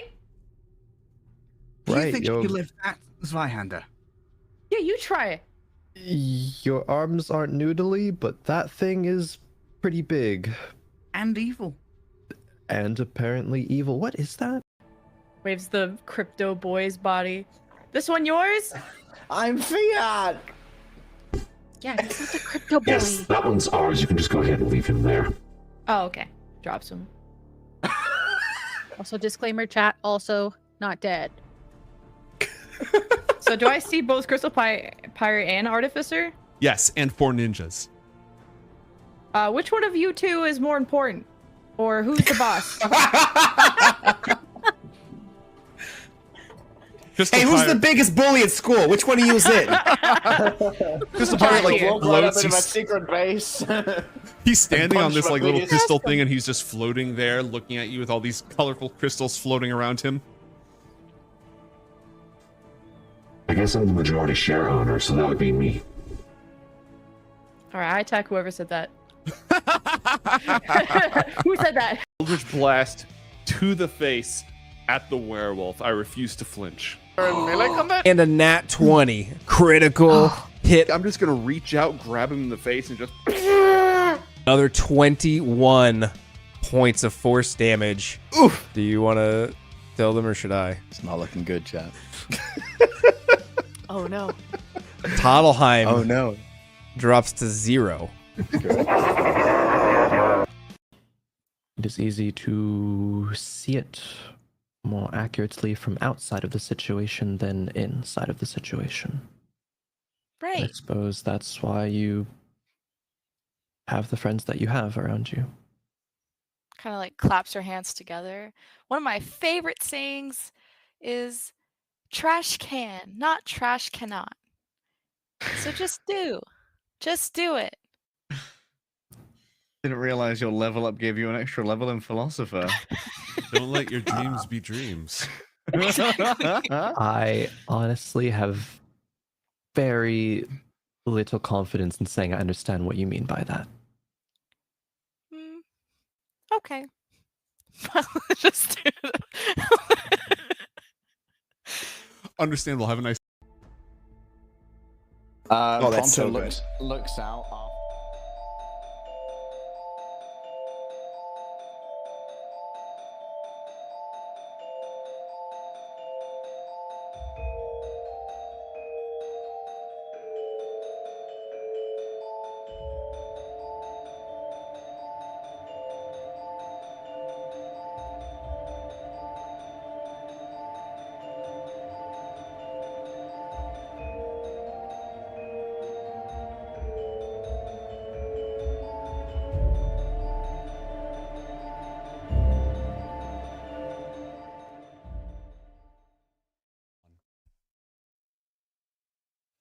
A sleepless night passes for our young heroes. Whether in isolation, stewing with their own thoughts that become increasingly dangerous or haggard, or embracing the comfort of another. Regardless, against all odds, the sun does rise on the 5th day of Animo.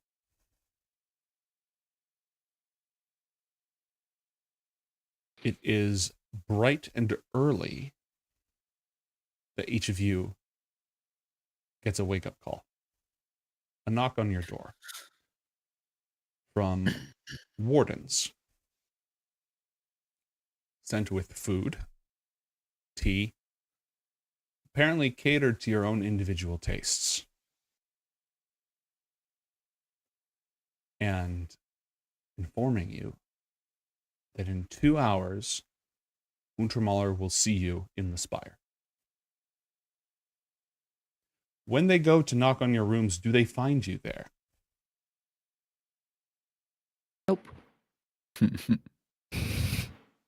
Probably, yeah. Okay. Athalor will be there in a very Imagine Jinx-esque arcane room, just doing a bit of a smashy night. The warden the door opens, the warden kind of sees, just kind of leaves the tray. You do your thing.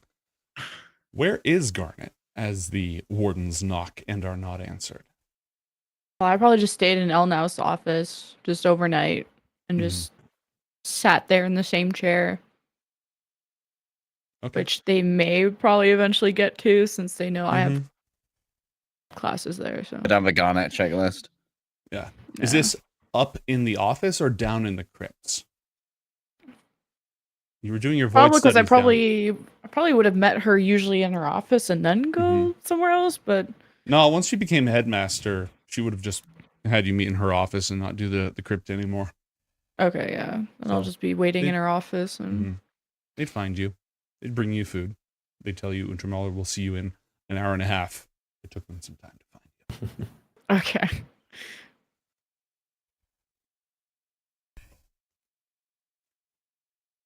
When that time comes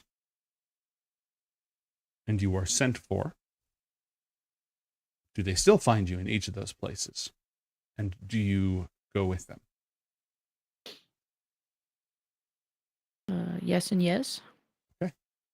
Athalor goes with, doesn't have his usual like gauntlet on or whatever, just in like same clothes as yesterday, but now slightly less pristine, less visiting mum, more fought with mum over Thanksgiving. Probably yes, but would leave like half of the food for Nexi in his room, and yeah. All right. A offering that is accepted with gusto.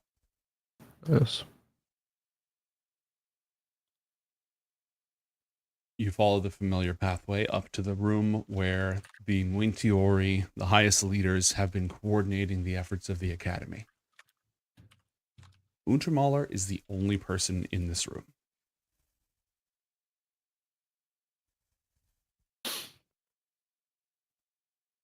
Sit, please. Sits. Same.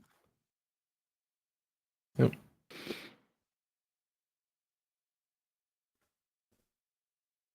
He pauses, chewing on his words.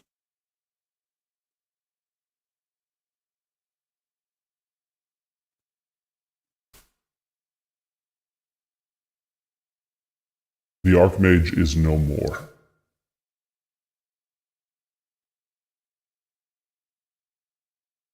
Certain. How do you know?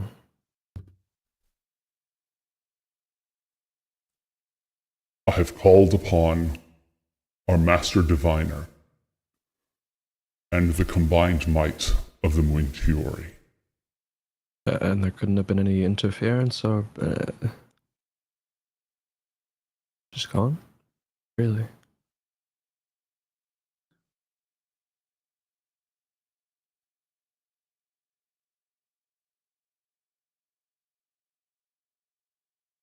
It's not possible.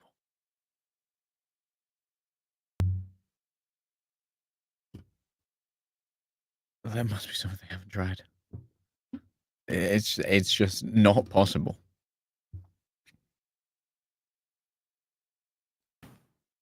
I am certain.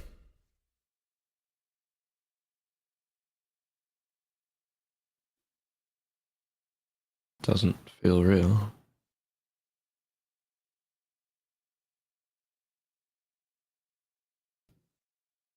Well, is that it then?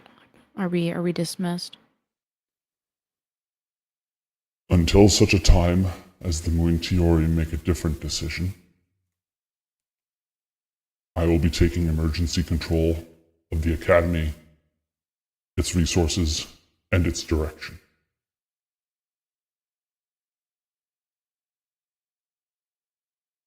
There is a great deal of what transpired yesterday that requires action on our part. From what you and the sage have learned, I will be directing and commanding that action. You will speak with me regarding these things, and together we will fulfill Elnau's promise.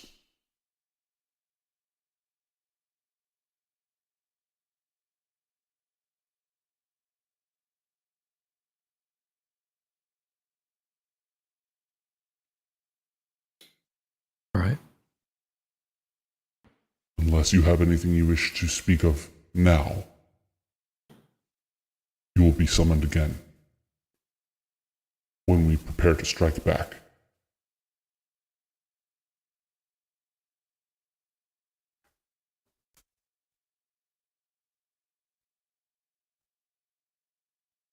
And he falls silent.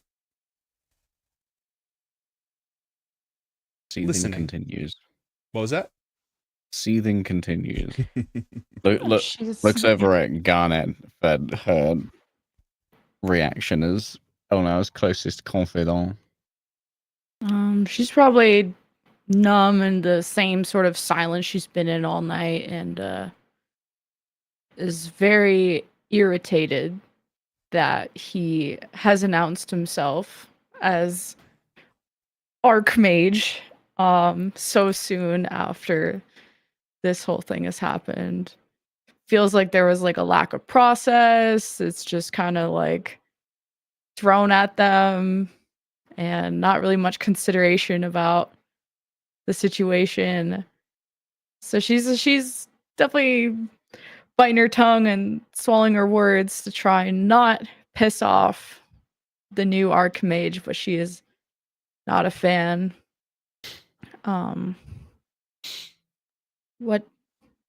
What do you plan to do without the Book of Dawn and the Staff of the Magi?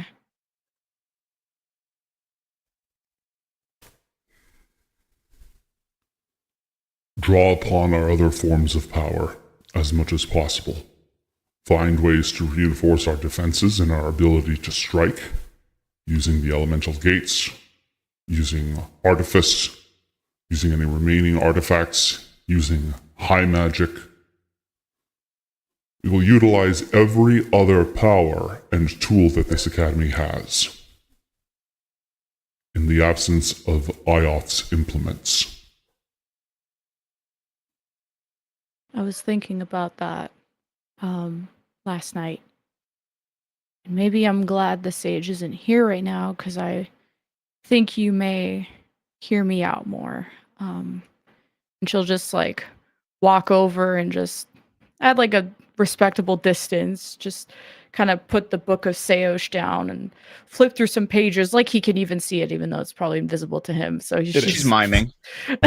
Well, at least the party could probably see it, but We know what she's doing, but she is miming. Very convincing. with the state of the world and the academy, I want to propose something. And just waits to see if he would have a minute, or if he's kind of like in a hurry. Please. Since we're no longer able to operate or invoke dawn magic with the loss of the book and the staff, we can't really depend on dawn magic to protect us anymore. And I think we must come together to rebuild the sphere, the dome that protects us. There's this ritual I've come across that I can use. And I think with the help of the high magic induction field that we've learned, I could attempt to build protection around this academy using void magic. And I would need help, but I think this would be a strong alternative to buy us time until we make another staff, and this won't interact with, of course, the other dome, the dawn sphere.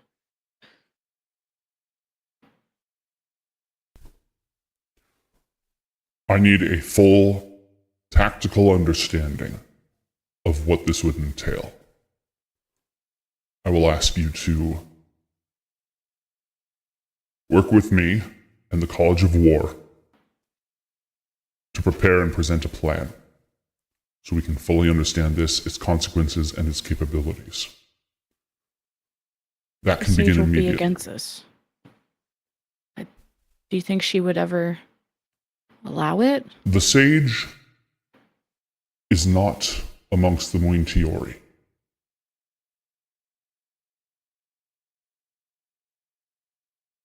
Okay, I'll start tonight. Goes back to sit.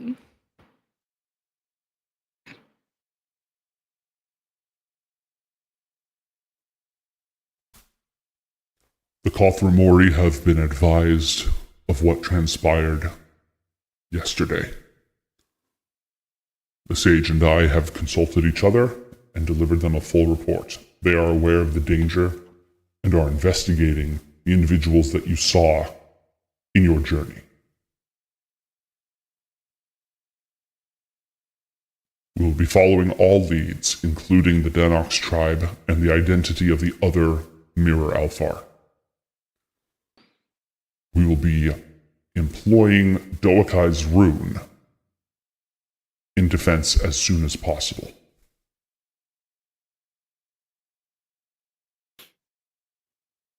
Onderud is aware of the threat of this Skezok and the remnants of the Sinister Horde's armies. They will be fortifying themselves against the Plane of Shadow.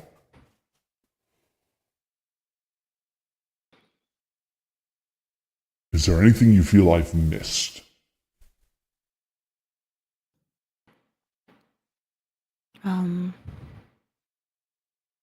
The Shadow Gateway. Or I don't know if I should tell you what it looks like, is to be on the lookout in case that is how they're going to be gating in. I don't know what knowledge they've gotten from me or how they plan on getting from the Shadow to Anakra.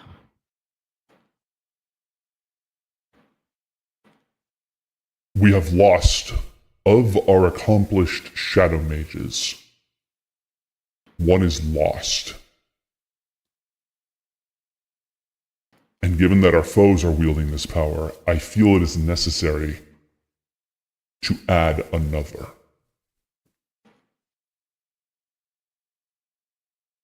We know one. Yes. Garnet, your thoughts on bringing Lurkley aboard as an advisor?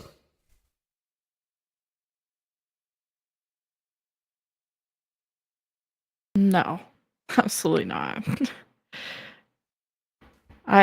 She can be my advisor, but to be anywhere near the council is a little too soon. Then I will set time aside for my war mages to speak with you and go over the full capabilities of shadow magic and the threat it represents. You'll be asked to relate to them in great detail while they record it, so we can have a full understanding of the enemy.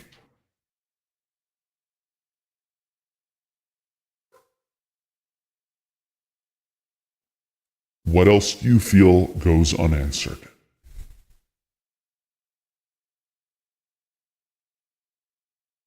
How are we picking another archmage? Can we have one without the staff? I don't know.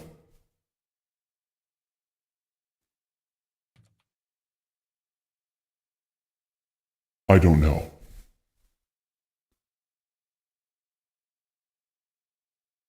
There are no bylaws to cover a situation like this. The Muintiori have agreed that a new Archmage would be appointed by vote of that council. And we know that control over the dawn magic of the school is established through the staff and a ritual that just took place and cannot occur until the beginning of the new year. I also know a Lozrin under Lamriel's influence, was looking into a way to bypass those restrictions. I will be investigating this again. She laughs, actually, at him saying that. Trying to take the mantle so soon? Why would you want to bypass tradition all of a sudden? You didn't want to do it for her. The role of Archmage is not mine, Garnet.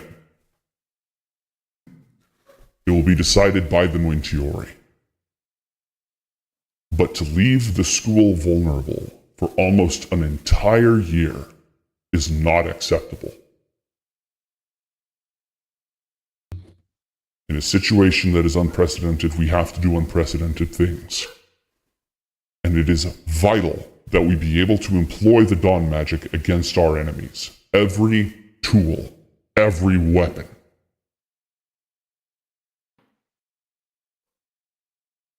I do not claim that mantle for myself, but it does nobody any good if it lies fallow for an entire year. That power must be wielded by the school. It was difficult waiting for Elna to come into power as well, even after we'd all agreed that she was the Archmage. We can't afford to do that twice.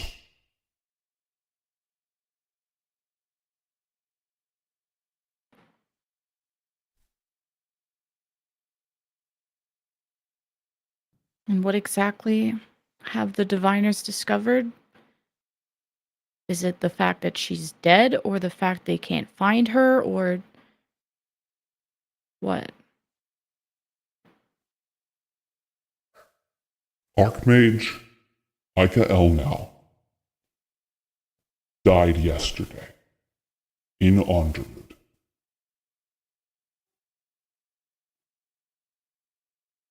I don't want to sound, I don't know, hopeful or anything, but that doesn't mean that she's necessarily gone, right?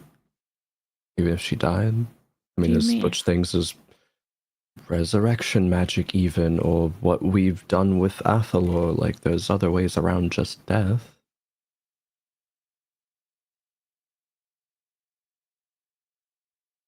Resurrection particularly magic vague. is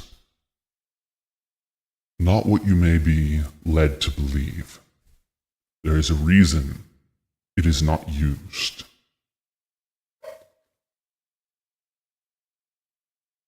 I am not above anything. We will do whatever we can to protect this school and to fulfill the Archmage's promise. But we cannot place our hopes in any single possibility.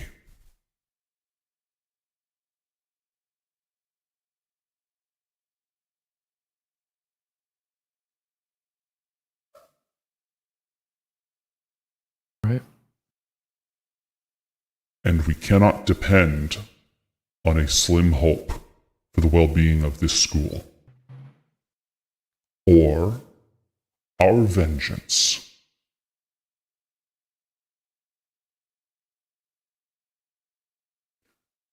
If any of you have knowledge that may lead to such things or you think will be helpful, I will provide you with the scribes and the resources you need to share that with us. I will leave no possibility uninvestigated and no stone unturned.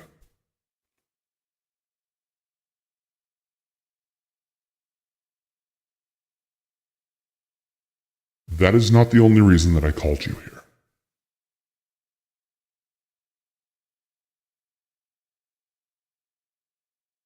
And this is bitter. But the gods wait for no one.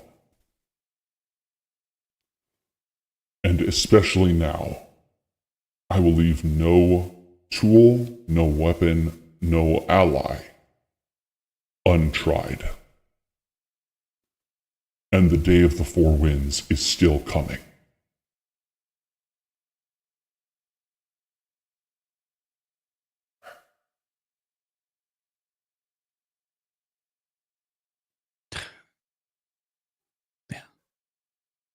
I'm wanting to head north.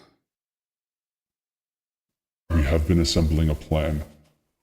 With the input of the late Archmage, we will be implementing it imminently.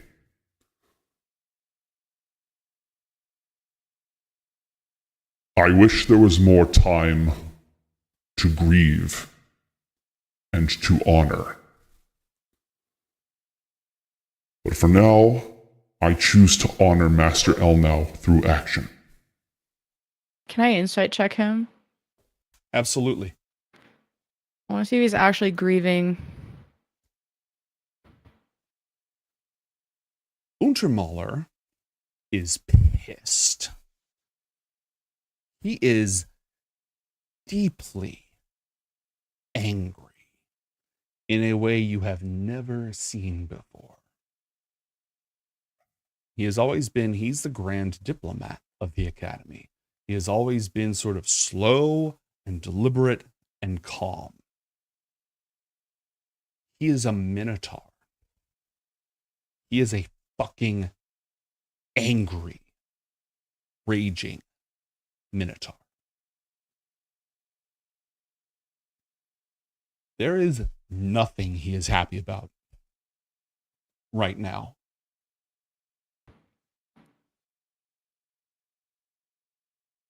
Was he angry at? Is it like anger towards us, or is it anger about No. the situation, or what? It's not towards you at all. He is whenever he talks about punishment or vengeance or weapons, there is a intensity, not happiness, but almost manic desire, absolute intention.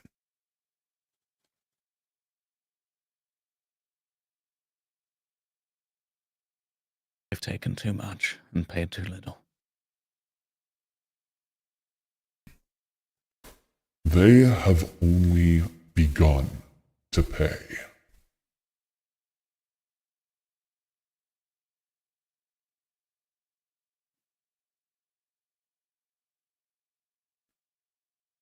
We head to the north tomorrow. We will make all necessary preparations and brief you on what is to transpire. You have that long to yourselves if you want. If not, the Tower of War awaits you. The teleportation circle still open in the causeway. Yes.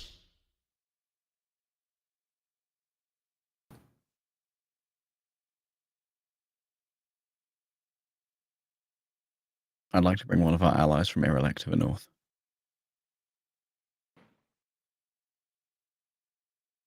Ariana or Kotka? Kotka. I will make the arrangements. If there's a chance that the mantle of a god can be claimed by a friend rather than an ally, I'd prefer that.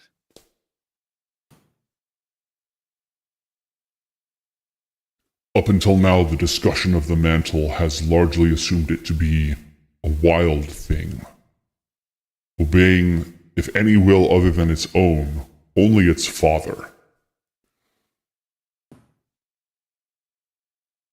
We will see about that.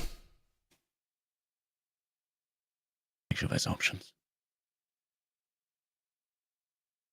We will see if it is truly unmasterable.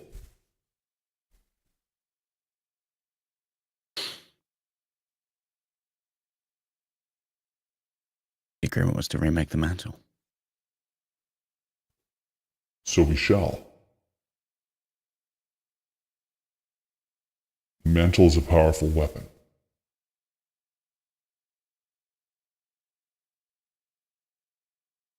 And we have powerful foes. If you want to get to work,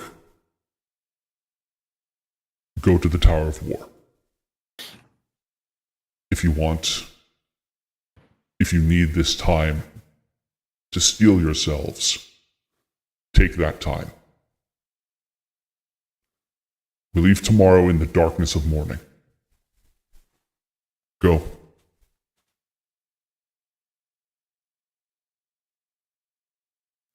It's a soft dismissal. He says it firmly, but he implies it's a soft dismissal.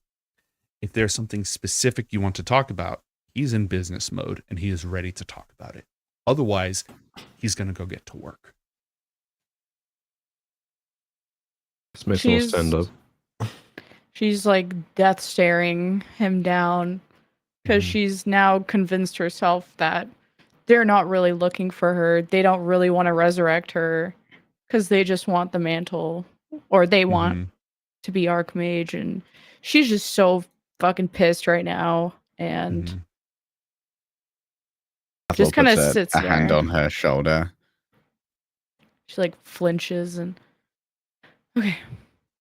heads out with him. As they leave this war room in the spire, Athalor kind of tries to grab Garnet's hand, and with Mason, like, try and take her not towards the stairs down, but the stairs up. Follow along. Also on the way out, would ask Garnet, do you want any help with your proposal, your plan? I mean, it's a large task and undertaking. Now that you have that on top of everything else. I have a lot of time at night now, so I'll be fine. I just need to field volunteers of who wants to give their life essence for the Academy with no promise of it returning. But I will be... much life essence? I mean, you won't die. It will be... Like, is this something you want one of us to do or someone else? I'm gonna see if we have the resources to build maybe an alchemical lab or something where we can get greater restoration potions and higher supply. Because I think if we had more of those, then what we could do with Void won't have a limit. They may think they run this academy, but they don't seem to have the power to yield right now. So we have to do something. I was thinking of how much power the Academy actually has to draw from. I know Untamala's talking about drawing from every potential other resource, but without Dawn being able to be utilized as normal, how much is it really?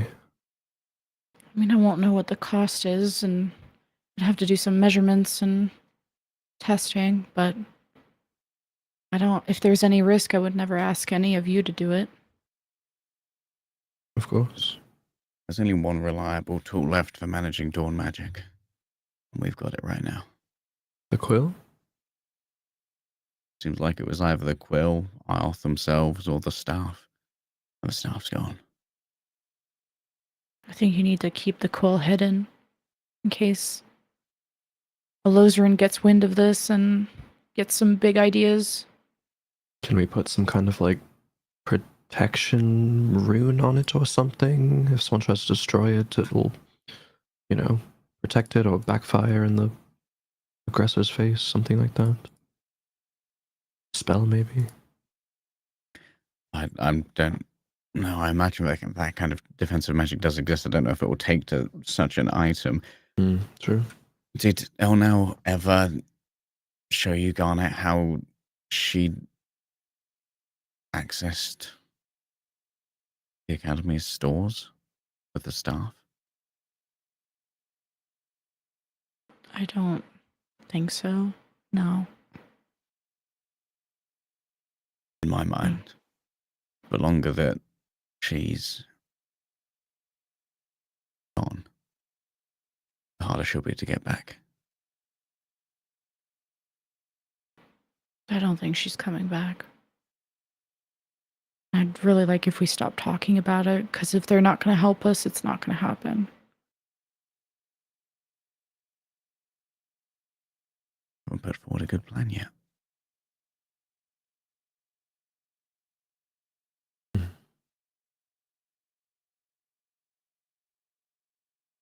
Where were you going, Athalor? Athalor was trying to go towards Elnau's office.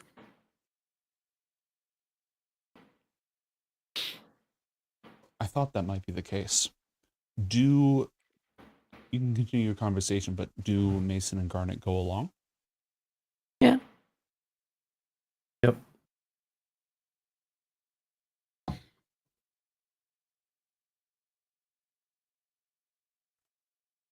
If I remember correctly, the right-hand side that I broke into before had Arth's private library in it, right? Yes. There must be something here about how he was utilizing the dawn magic. Like, this is Athalor attempts to open the door. I assume it's locked. It is locked.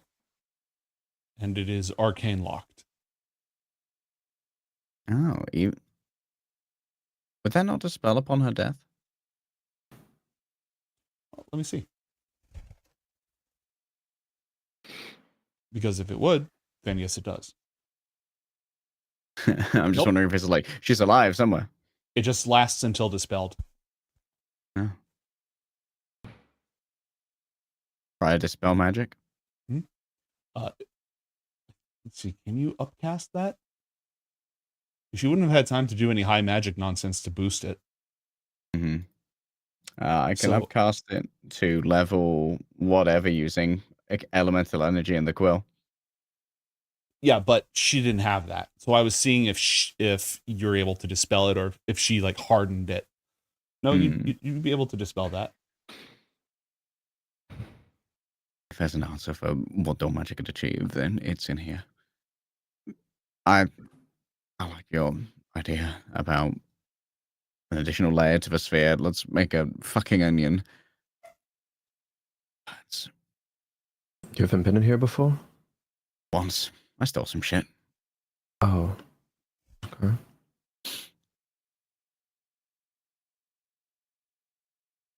But really, who hasn't stolen some shit from Ioth's office? Yeah.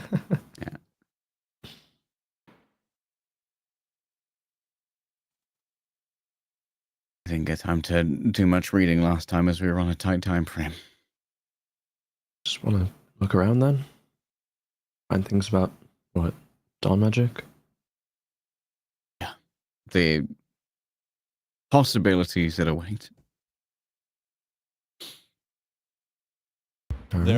This room is not dusty, though there's magic about, so it probably never really got dusty. But there are absolutely signs that it has recently been used and moved around and stuff. Elnau was digging around. I don't know how they access the Academy stores of Dawn. But it's essentially possibility incarnate. And I'd like to think there's a possibility we're all hoping for.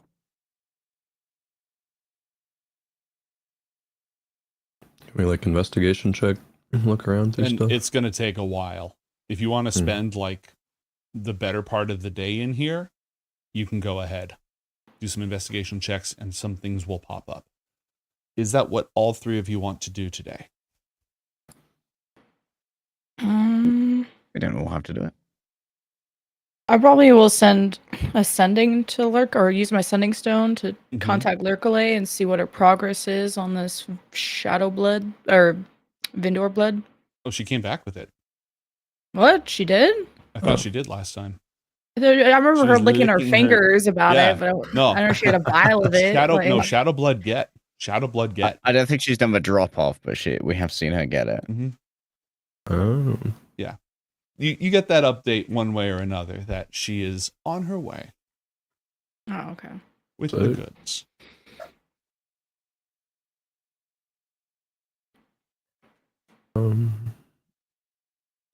With that being said, Garnet, is that how you're going to spend your day?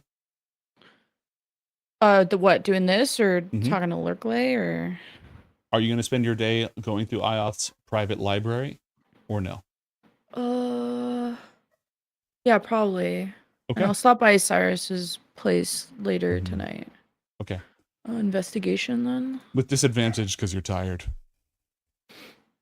17 Ooh. anyways. Jeez. I give guidance to Garnet. Okay.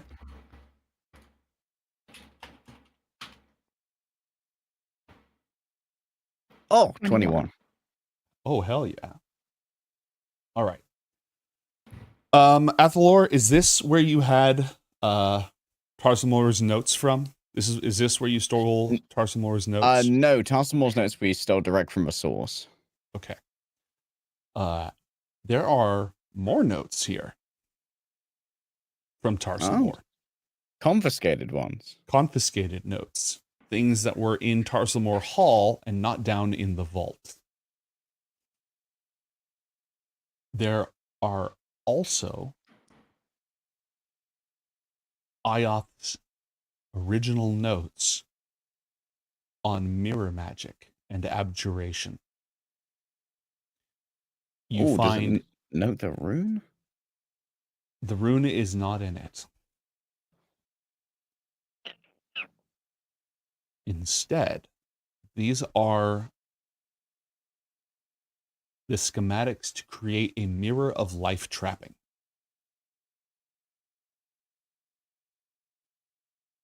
And there's a list of names next to it. And the last name on the list is Dantuir. And it is written like practically etched into the scroll. It was written so forcefully and shakily. It like cut into the paper with the quill. What was the name again? Dantuir. I'll spell it Oh, that out. was the third. A hit list of what does it outline the mirror of life trapping as doing? It traps people in the mirror. Without putting them in the entire mirror world. It creates a pocket mirror that can't be accessed by Imago, but still imprisons people. His name Was that? Yeah, I was gonna say, wasn't Cryus looking into that with Naomi and stuff? Mm-hmm. Is Naomi's name on the list? No. She shenaniganed her way in rather than being targeted. All these names are old names of people who were around in the academy before the death of Arakura and not afterwards.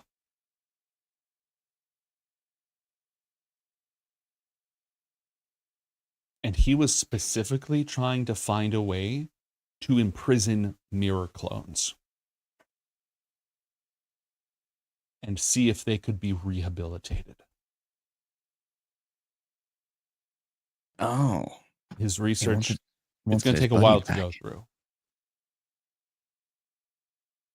How far did he get in this research? It's going to take a while to get through it. Oh, There's okay. a lot. This is, again, these are like graduate paper, more than graduate papers, right? Like research papers are hundreds of pages long. So this is just the Cliff's Notes, and it's going to take some time to dig through all of this. Sure. What else do you find? Spell books.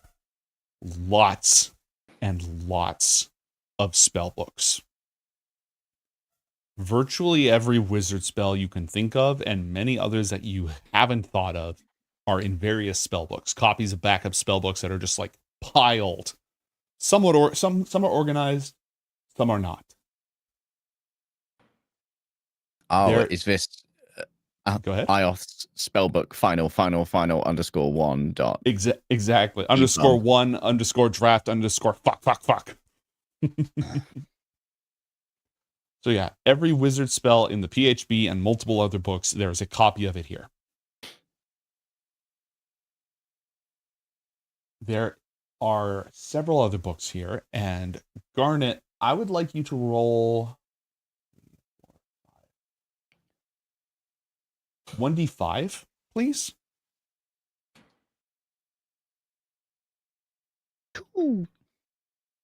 Okay.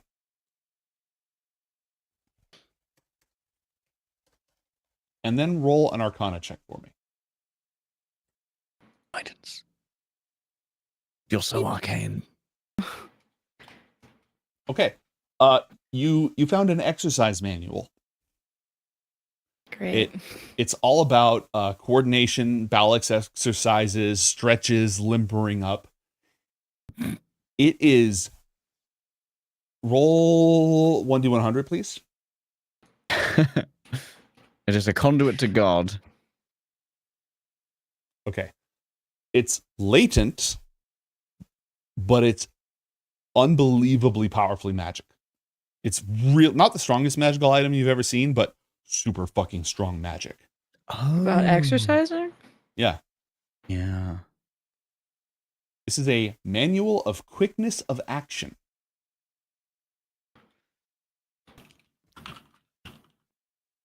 And when its power is active, which it isn't at the moment, if you study it over 6 days, you gain a permanent +2 to your dexterity. Which is pretty good. That's OP. But the power is currently latent. What does that mean? It means it doesn't work. Because once it's used, it recharges after a century. Century? Yeah, and it's Put it in the 57 years in. Piece of junk. 57. Damn, I really did not look out, guys. If you rolled 100, boom, easy. Roll Plus another 2 dice. 1d100 because there are several books of this type here. Oh, even worse. Somehow. The Manual of Bodily Health is very much not on cooldown, or is very much on cooldown. Roll for the Tome of Clear Thought. Come on, big money, big money. Oh, even worse somehow. Oh, the Tome of Clear Thought was used 2 years ago. Roll for the Tome of Leadership and Influence. How to make friends and influence people. Oh, yay. 30 years I can make friends, Yeah, guys. Woo! 23 years, at which point we'll be on episode 6002. And roll for the Tome of Understanding. All right, give me one. Give me one. Oh, Above a 90. No. And roll for the It's Tome so of whatever dead. strength is called. Bodily health? Oh, no, No, bodily health I think is Constitution. I'm so bad. Yeah. So if you hold on to these until you're, old, No. you can get buffs. That's true. You are going to be the most buff granny. There is also good. a Draconomicon, which is a book of intense dragon knowledge, a Libris Mortis, a book of intense undead knowledge, and a poem in the Alfar tongue, Lament for Luminius, that is unfinished, but Ioth was writing it. Yep, I had a lot of Lament for Luminius. The Necronomicon, the undead book, would that have knowledge of resurrection in it? Maybe some. Does it have Ioth's notes? Yes. Awesome. Athalor will focus on reading that one if possible. All right, add the Libris Mortis to your inventory. The Lucha Libre. The Lucha Libre, correct.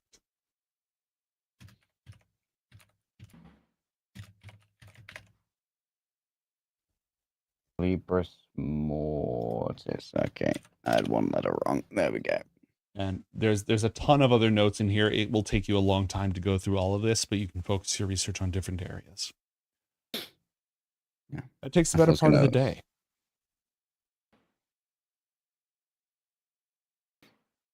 There'll be something here. Something that'll help. As night falls, what do you want to do?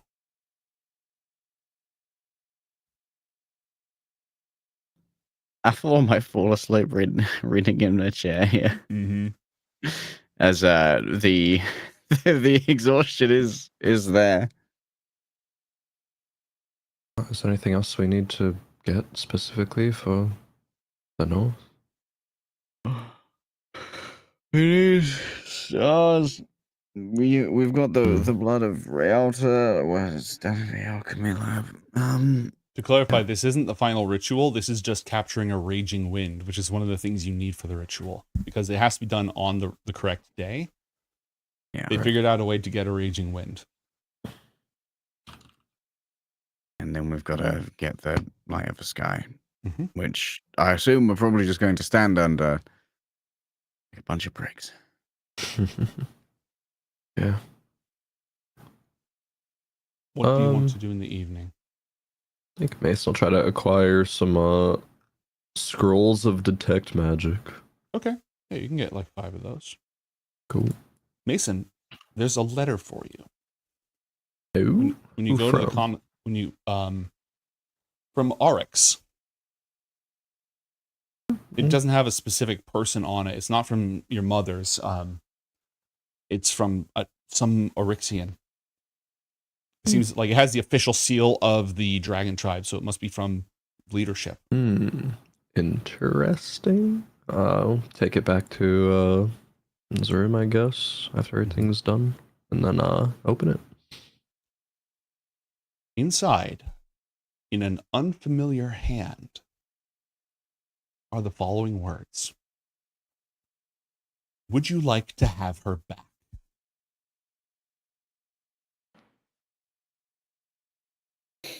Gildenburg, the Sugar Raven, tonight.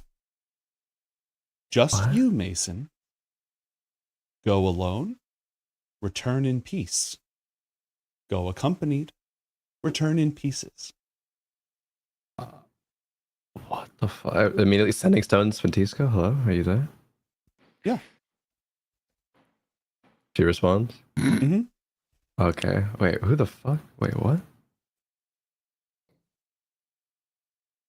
Uh-oh. What? Have her... surely it's not... what the fuck? Show her the rune, Mason. Show her the rune. Show her the rune. Oh boy. Yeah, I would go to Sventisco.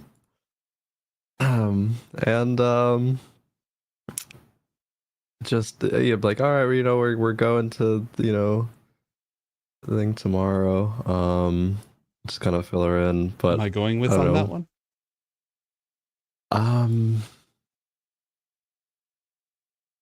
Is that something you'd want to do? I always want to help you, and this is really important for us, but I don't know if my specific magic is going to be helpful or not. I don't really know all the details. We could always use someone to throw acid and do nothing else. Turn invisible or dissolve things. I'm your girl. Right, all right. It's like, oh, right. Did I ever show you this? But there's been a lot going on recently. But like, we'll, I don't know, take a little piece of paper, draw the like mirror rune. Yeah, this is what you found under Nenri, right? Yeah.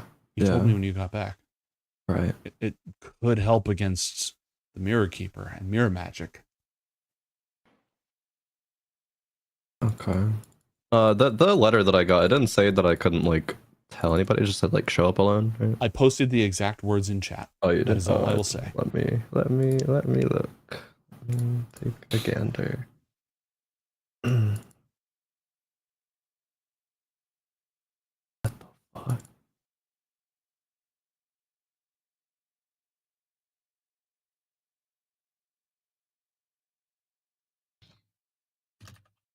Okay. And just say goodnight to Sventisco. All right. Gives you a kiss. Says she'll be ready to go, but whatever is best, she's got plenty to do. Okay. Mason's like very distracted, obviously, and just like, yeah, okay, sure, sounds good. Love you, Mason. Yep. Thanks. I'd be like, yeah, love you. Yeah, love you too. TY. Hey. I think Mason will write out a little something on his desk that says, "Hey, I went to Sugar Raven. If I'm not back, something bad happened." Just leaves it like kind of folded up piece of paper like on his desk, like nothing else. Like the rest of the desk is clean, just that piece of paper on it. Slip out when most people are sleeping. Like Balvy's probably sleeping. And... Okay. Yeah. Garnet. At that point, I'll attempt to go. We'll catch up with Mason in a moment. Garnet, what were you doing? I'll probably stop by Cyrus's room real quick. What do you tell him? Nothing. I'm gonna ask him if he has any potions of dream. Is that the? I think he gave me that before, right? Yeah, the good dream potions. Yeah, he's got one. How many does he have? Can I chug like 6? 2 right now, but if you need more, he can switch gears. Oh, were you still working on those greater restoration ones, or are you working on these? No, I was working on that. It's complicated, but I'm doing my best. But if you need this, I can do this. These are easier to get. I just needed one for tonight. Thanks. This will take the potions and coldly kind of just walk out. Yeah, And obviously she's like, it looks exhausted, obviously exhaustion point, and has been crying a lot. So it's looking like that. Would she allow herself to be stopped? If he's like, whoa, are you okay? What's going on? Yeah. Mm-hmm. She'll like stop. She's not very forceful or anything. And he'll just, sort of touch you and ask if you're all right. Or no, just say what's wrong. And she doesn't know like how much this general student population knows. Like, has Elnow's death been announced yet? No. Okay. Then she won't tell him Mm-hmm. because she doesn't want to start gossip and drama and stuff. Mm-hmm. There's been a lot of death lately, and there's a lot of trouble I have to take care of. I can't really spend time with you. Okay. Well, I can spend time with you. So when you need me, I'm here.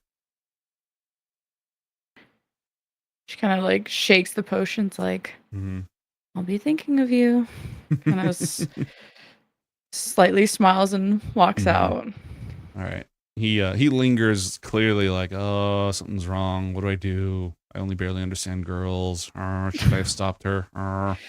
Was it me? And then after that, what do you do? Is it like nighttime, like go to bed stuff, or is It can be like, I'm not saying you must give me your activity for every single time slot. This is more of a narrate what goes down and if there's anything you want to do before Mason slips out without talking to his friends. We'll probably just use the next 2 potions of sleep to sleep and think about El Now lessons, or just El Now in general. Okay. Athalor, what are you doing in the evening about when Mason is going to slip out? Athalor doesn't have a trove of sending stuff, so Athalor's just gonna sort of stay up in the library. Mm-hmm. Come on, Ioth. Give me something to bring her back. Bring them both back. Okay. Just reading. Focusing in on Ioth's notes, just like how to go from like necromancy to dawn possibility. Mm-hmm. The crossover there. Like he doesn't have 9th level necromancy, but he does have a quill and potential access to dawn magic. So he's like, what can I do with this shit?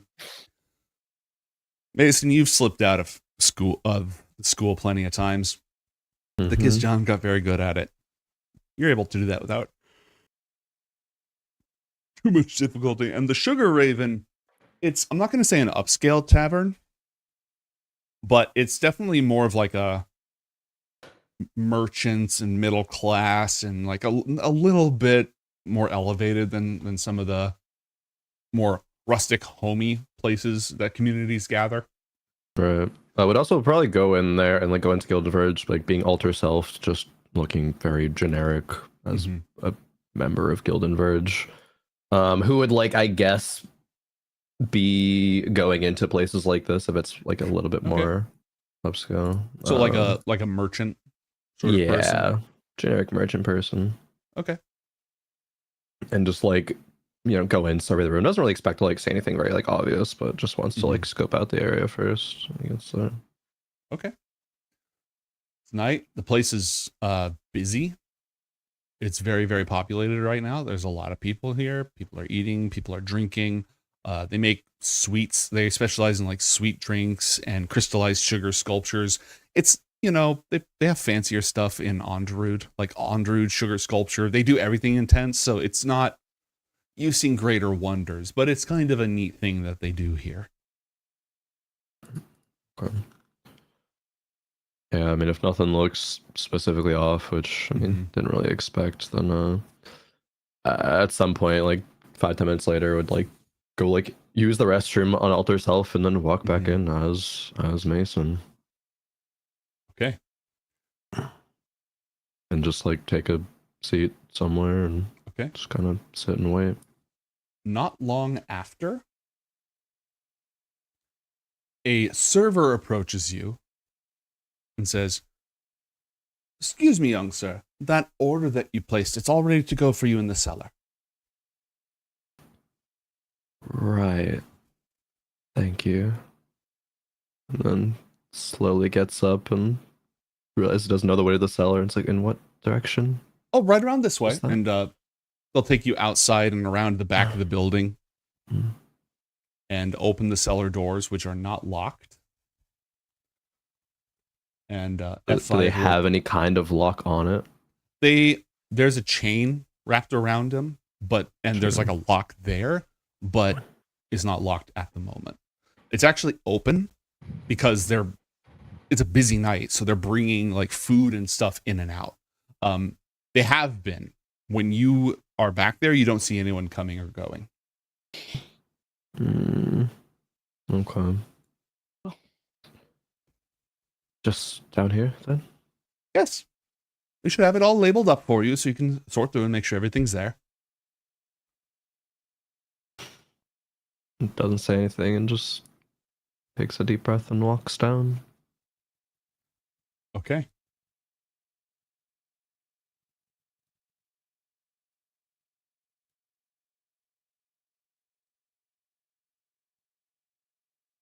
There's a single lamp hanging from the ceiling here. Row upon row of wine bottles, jugs of ale, the works. And there's a fabulously dressed individual, yellow and purple robes, a bright blue hat, leaning up against the far wall. Ah. It's just... Hello? Mantra.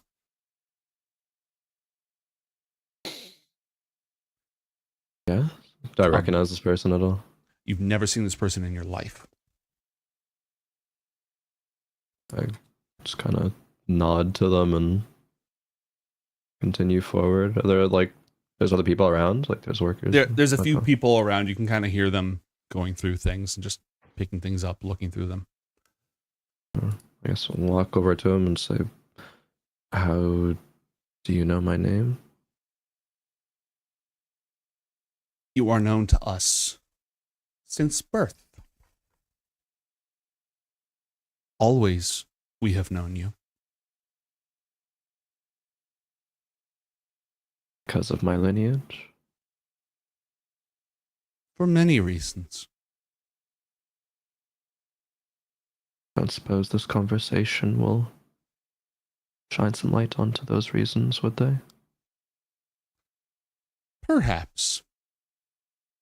Are you alone? I am. Good. That means I'll be able to leave in peace, right? Yes. No hand of ours will be laid upon you. No By shard whose, then? shall taste your blood. You may come, and you may go, and you may ponder as needed.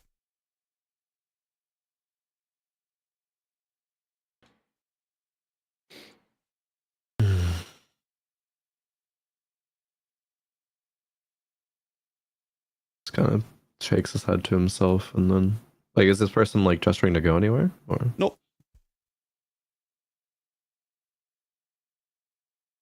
to ponder as needed? Ponder what? You have lost your Archmage. It is her then. Kind of says to himself mostly. How do you know this?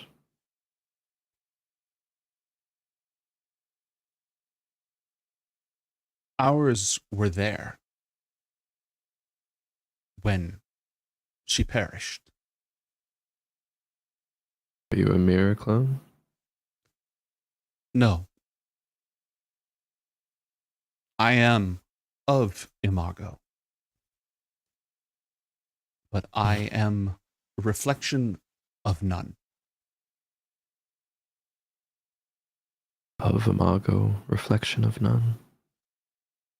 It doesn't matter.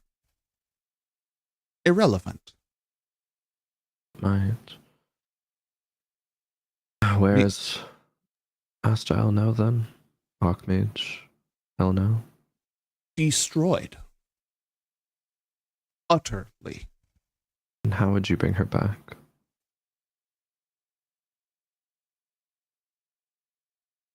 We have seen her reflection. In the moment of her death.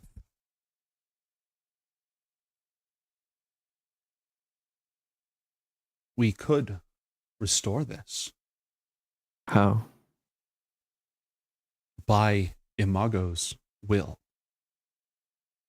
Why, if you know me and have, why would I ever agree to do something of their will?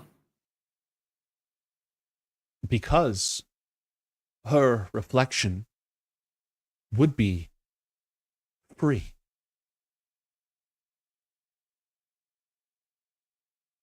It would be her then?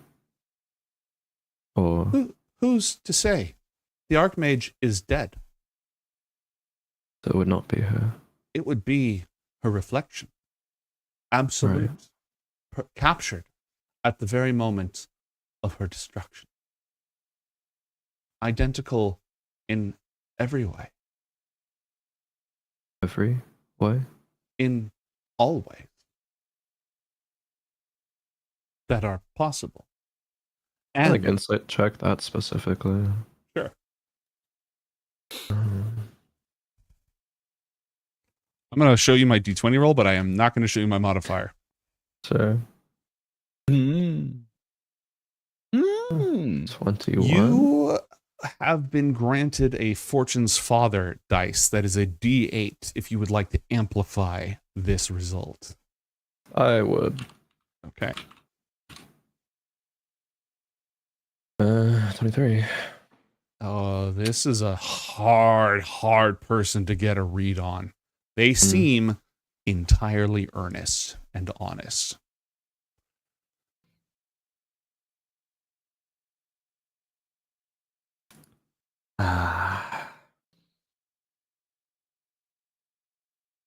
Mirror clones typically have some ways to tell them apart, right?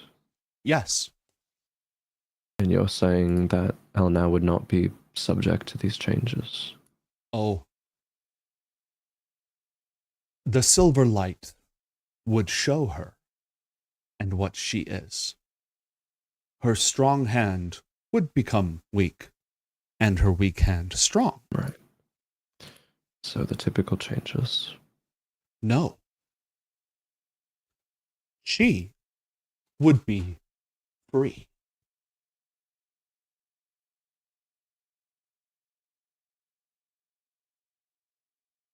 Free. And unbound by the master's will.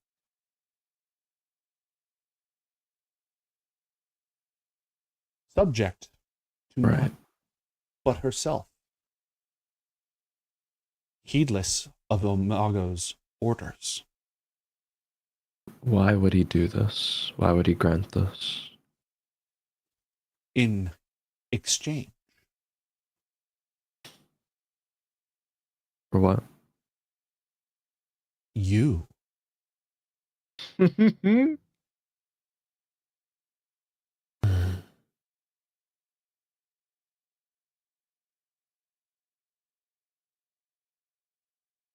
Thus, you may need time to ponder, and may leave freely.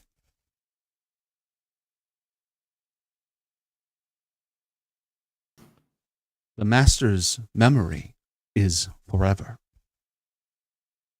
She is not his, nor has she passed to his side through the glass.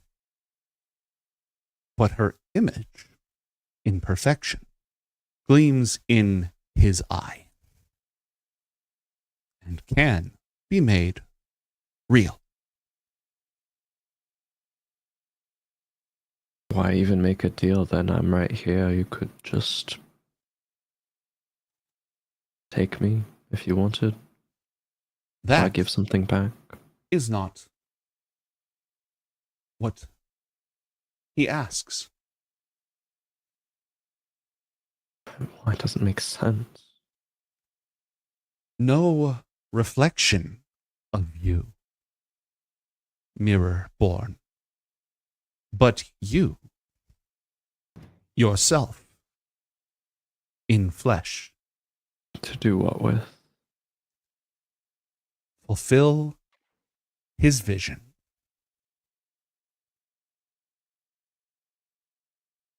Still a student, young. She, the Archmage, strong, needed by many. How many need you? Mason just kind of does not expect that, I guess, but like smiles to himself, but in a very like, ah, fuck, you got me kind of way. Like, definitely one of Mason's biggest like insecurities is like, oh, these people, my friends are all very important people. I'm just kind of here, smile. So upon hearing that, it's like kind of slowly nods to himself too. Like convincing himself. It's like, well, bro got a point.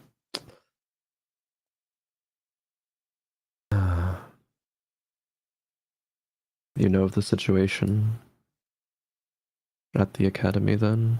I mean, obviously with Elnow's passing, but with everything going on in the world, do you believe that the academy doesn't stand a chance without her? They smile. Insight check that too, I guess. Roll with advantage. Chat has granted you the. Well, don't even need it. God damn. Okay, this person is. First off, this, in case this wasn't entirely obvious, this person is not human. Yeah. Or any kind of mortal. I am not your friend. Got the vibe. Yeah. And this person doesn't care. Don't know? Don't care. Does the academy have a chance or not? Immaterial. Gotcha. Doesn't give a shit. And very, very much does not know.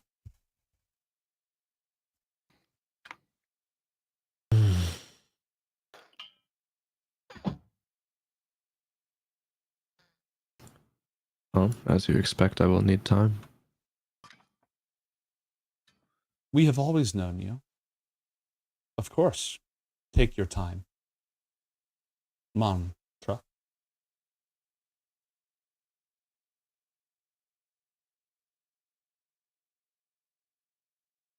Like opens his mouth as if to say something else, but stops and turns around and at least attempts to leave. Neither this individual nor any of the people who are absolutely real workers doing real work right now attempt to stop you. Right. Roll a perception check.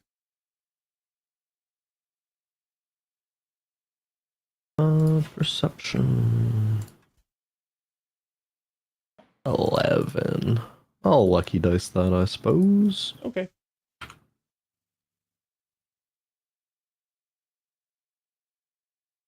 20.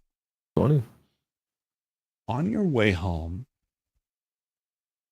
you notice that you're being followed.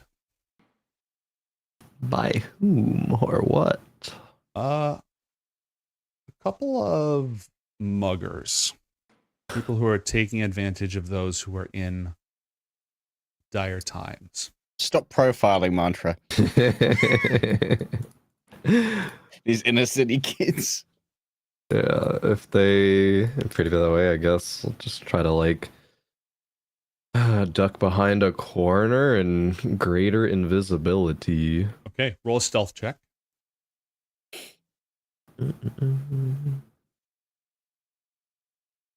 With advantage for invisibility. Oh, that's not stealth. Whoops. 15. Or trips Okay. over a bin. You hop over and turn invisible and wait. And as they're digging around in the alley for you, for all four of them, someone who looks exactly like them appears directly next to them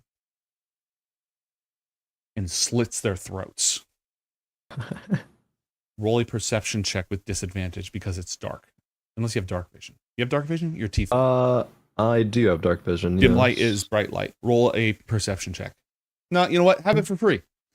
The knives that these people use reflect a ton of light. They're just broken mirror pieces. What the fuck? These thugs get just absolutely assassinated with unreasonably sharp weapons. They're breathing like trying to not breathe heavily, but just like sitting there viewing the whole situation of people just getting murdered in front of them. And having done so, their replacements quietly and calmly hide the bodies and then walk up. They spread out and they climb up into the roofs. You were being followed by two groups. One that was Batman goes crazy. one that was trying to mug you, and one that was ensuring that you got to leave in peace. I don't know which one I find more unsettling, actually. But fuck, I can't do much more. I'm gonna use the how much it lasts for a minute, alright? Yeah, it lasts for a minute. I would like cast a second one, fucking subtle spell that shit too. And just like run back to the academy. You feel invisible shimmering eyes in every corner and under every eave, but your journey back is accompanied only by the beating of your own heart. Nothing else befalls you.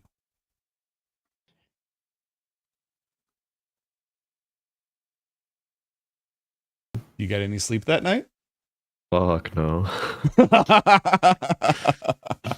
I'd go back into his room, still like breathing heavily the whole time, just like heart pounding, just kind of replaying the whole conversation, as well as seeing people get, I mean, you know, seeing death obviously, but something like, oh, these people were going to maybe mug and kill me, and these mere people are just, yeah, he's kind of like very uncertain, like what do they actually want? Like what is this? They're willing to go that far to like protect me for this like deal. It's just all very strange and just kind of like stews over that all night. Okay. Athalor, roll a Constitution saving throw, please. Oh boy. 19. 19. Oh, I don't have disadvantage because I don't think exhaustion does that on Correct. saves. Well, you then. don't fall asleep while trying to go through things, unless you try to fall asleep.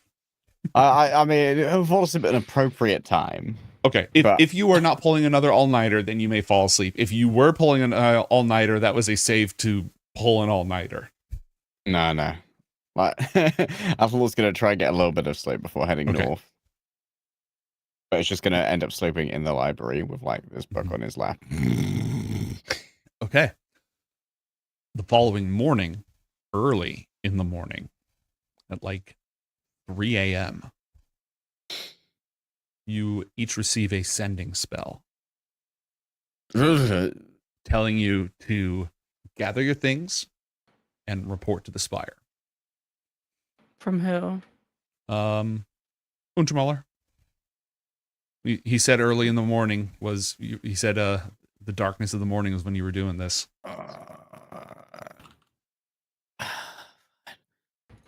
Fine. Okay. Athalor takes a book with him. No one owns it right now. Fuck him. Do the rest of you answer this summons? Yeah.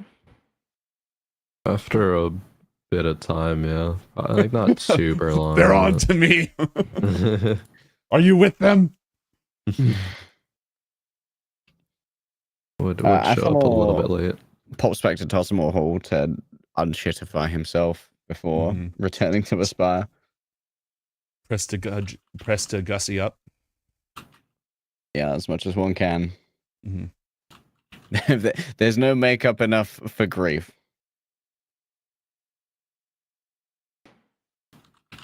Okay.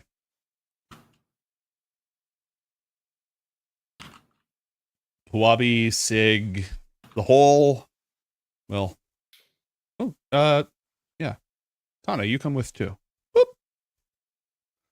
Chad, you come with. And Kotka is also here, looking both bleary-eyed, but also alert and like adrenaline rushing. Do you bring the raven? Yes, it is on his shoulder. It squawks, amused when you enter. Sorry to have you up so early, Cocker.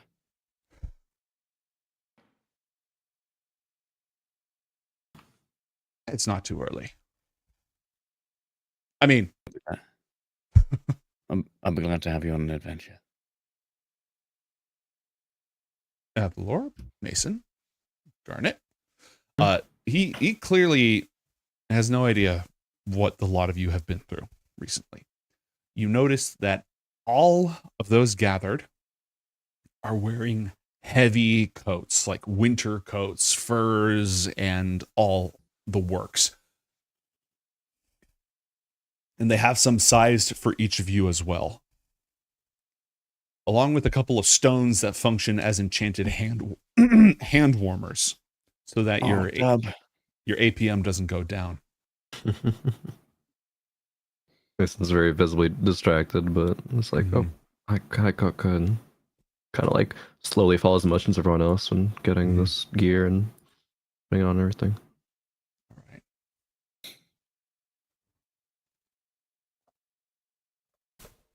We have discovered the location of an elemental node in the great northern wilds, far to the north of the lands even of Gulawar. This is a place where the power of the Sky Kingdom and the winds of the underworld are very close to the mortal realm. After conducting significant research and divination, we intend to do the following. We will teleport to this place using any. He holds up a bone. An item procured by a team in advance to ensure safe transport. When we get there, we will invoke the name and memory of Boreas to deliberately agitate and anger the powers of that place. Master Ralnor has prepared a matrix in which she believes, and further testing indicates, we can ensnare the wind itself. while we work together to ensure our survival against any natural or supernatural forces that are arrayed against us by invoking this wrath, Master Ralnor will ensnare the wind, and once she's confirmed that it's successful, we will return. Any questions?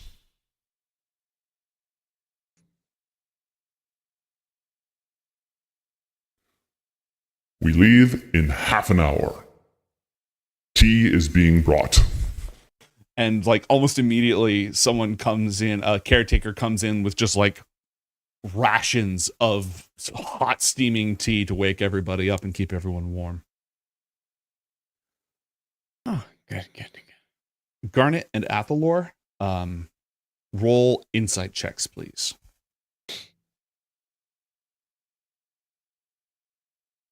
With advantage because of the light of the moon. Woo! Thanks, Ralta. Wow. 17. A 17? Mm-hmm. What might Athalor notice about Mason? Let's see. What does Athalor I leave notice that to about Mason, actually. Oh yeah, I mean, Yeah. definitely like it's early, of course, but even when they've they're until the early before, Mason's usually like very focused on what's happening, like nodding along, like stuff. Mason's just like staring off, like very clearly, like not totally focused up, not locked in, as they say. Athalor leans into that. It's been a while since you've been on one of these about Sventisco. What? Say again? Is it weird being on one of these without Sventisco? Oh, yeah, a little bit, I suppose. Well, I guess. I mean, she's busy and all. As much as this will be dangerous, it does seem less apocalyptic than our other trips. Yeah, but hopefully it goes well. We've had a kind of mixed bag of success as of late. So we have a mixed bag of failure. It's weighted a little bit more heavily that way right now. Yeah. Maybe we can shift the weight a little. Appreciate you. You know that? I mean, I haven't been a, core part of this group for a long time, but for the past couple of years, it's been very clear how good of a friend you are. I'm glad you're here, Tim. Mantra. He says, not giving his name to everyone else. Yeah. Just thought you should know. Garnet has her own thoughts to contend with and does not notice Mason's current state unless you specify otherwise, Garnet. I'm on the other side of the table. Athalor's closest to him. Mm-hmm. Not paying attention. Okay. They hand out a potion of cold resistance to each of you. And it'll last for 1 hour. And a potion of healing to each of you in case of emergencies. Then, once everybody's prepared, they procure a scroll of teleportation, and using that bone as a focus, transport you thousands of miles away to the great frozen wilds, where our adventure will continue next time on Book of Dawn, Ioth Academy. Thank you everyone for joining. See you next time.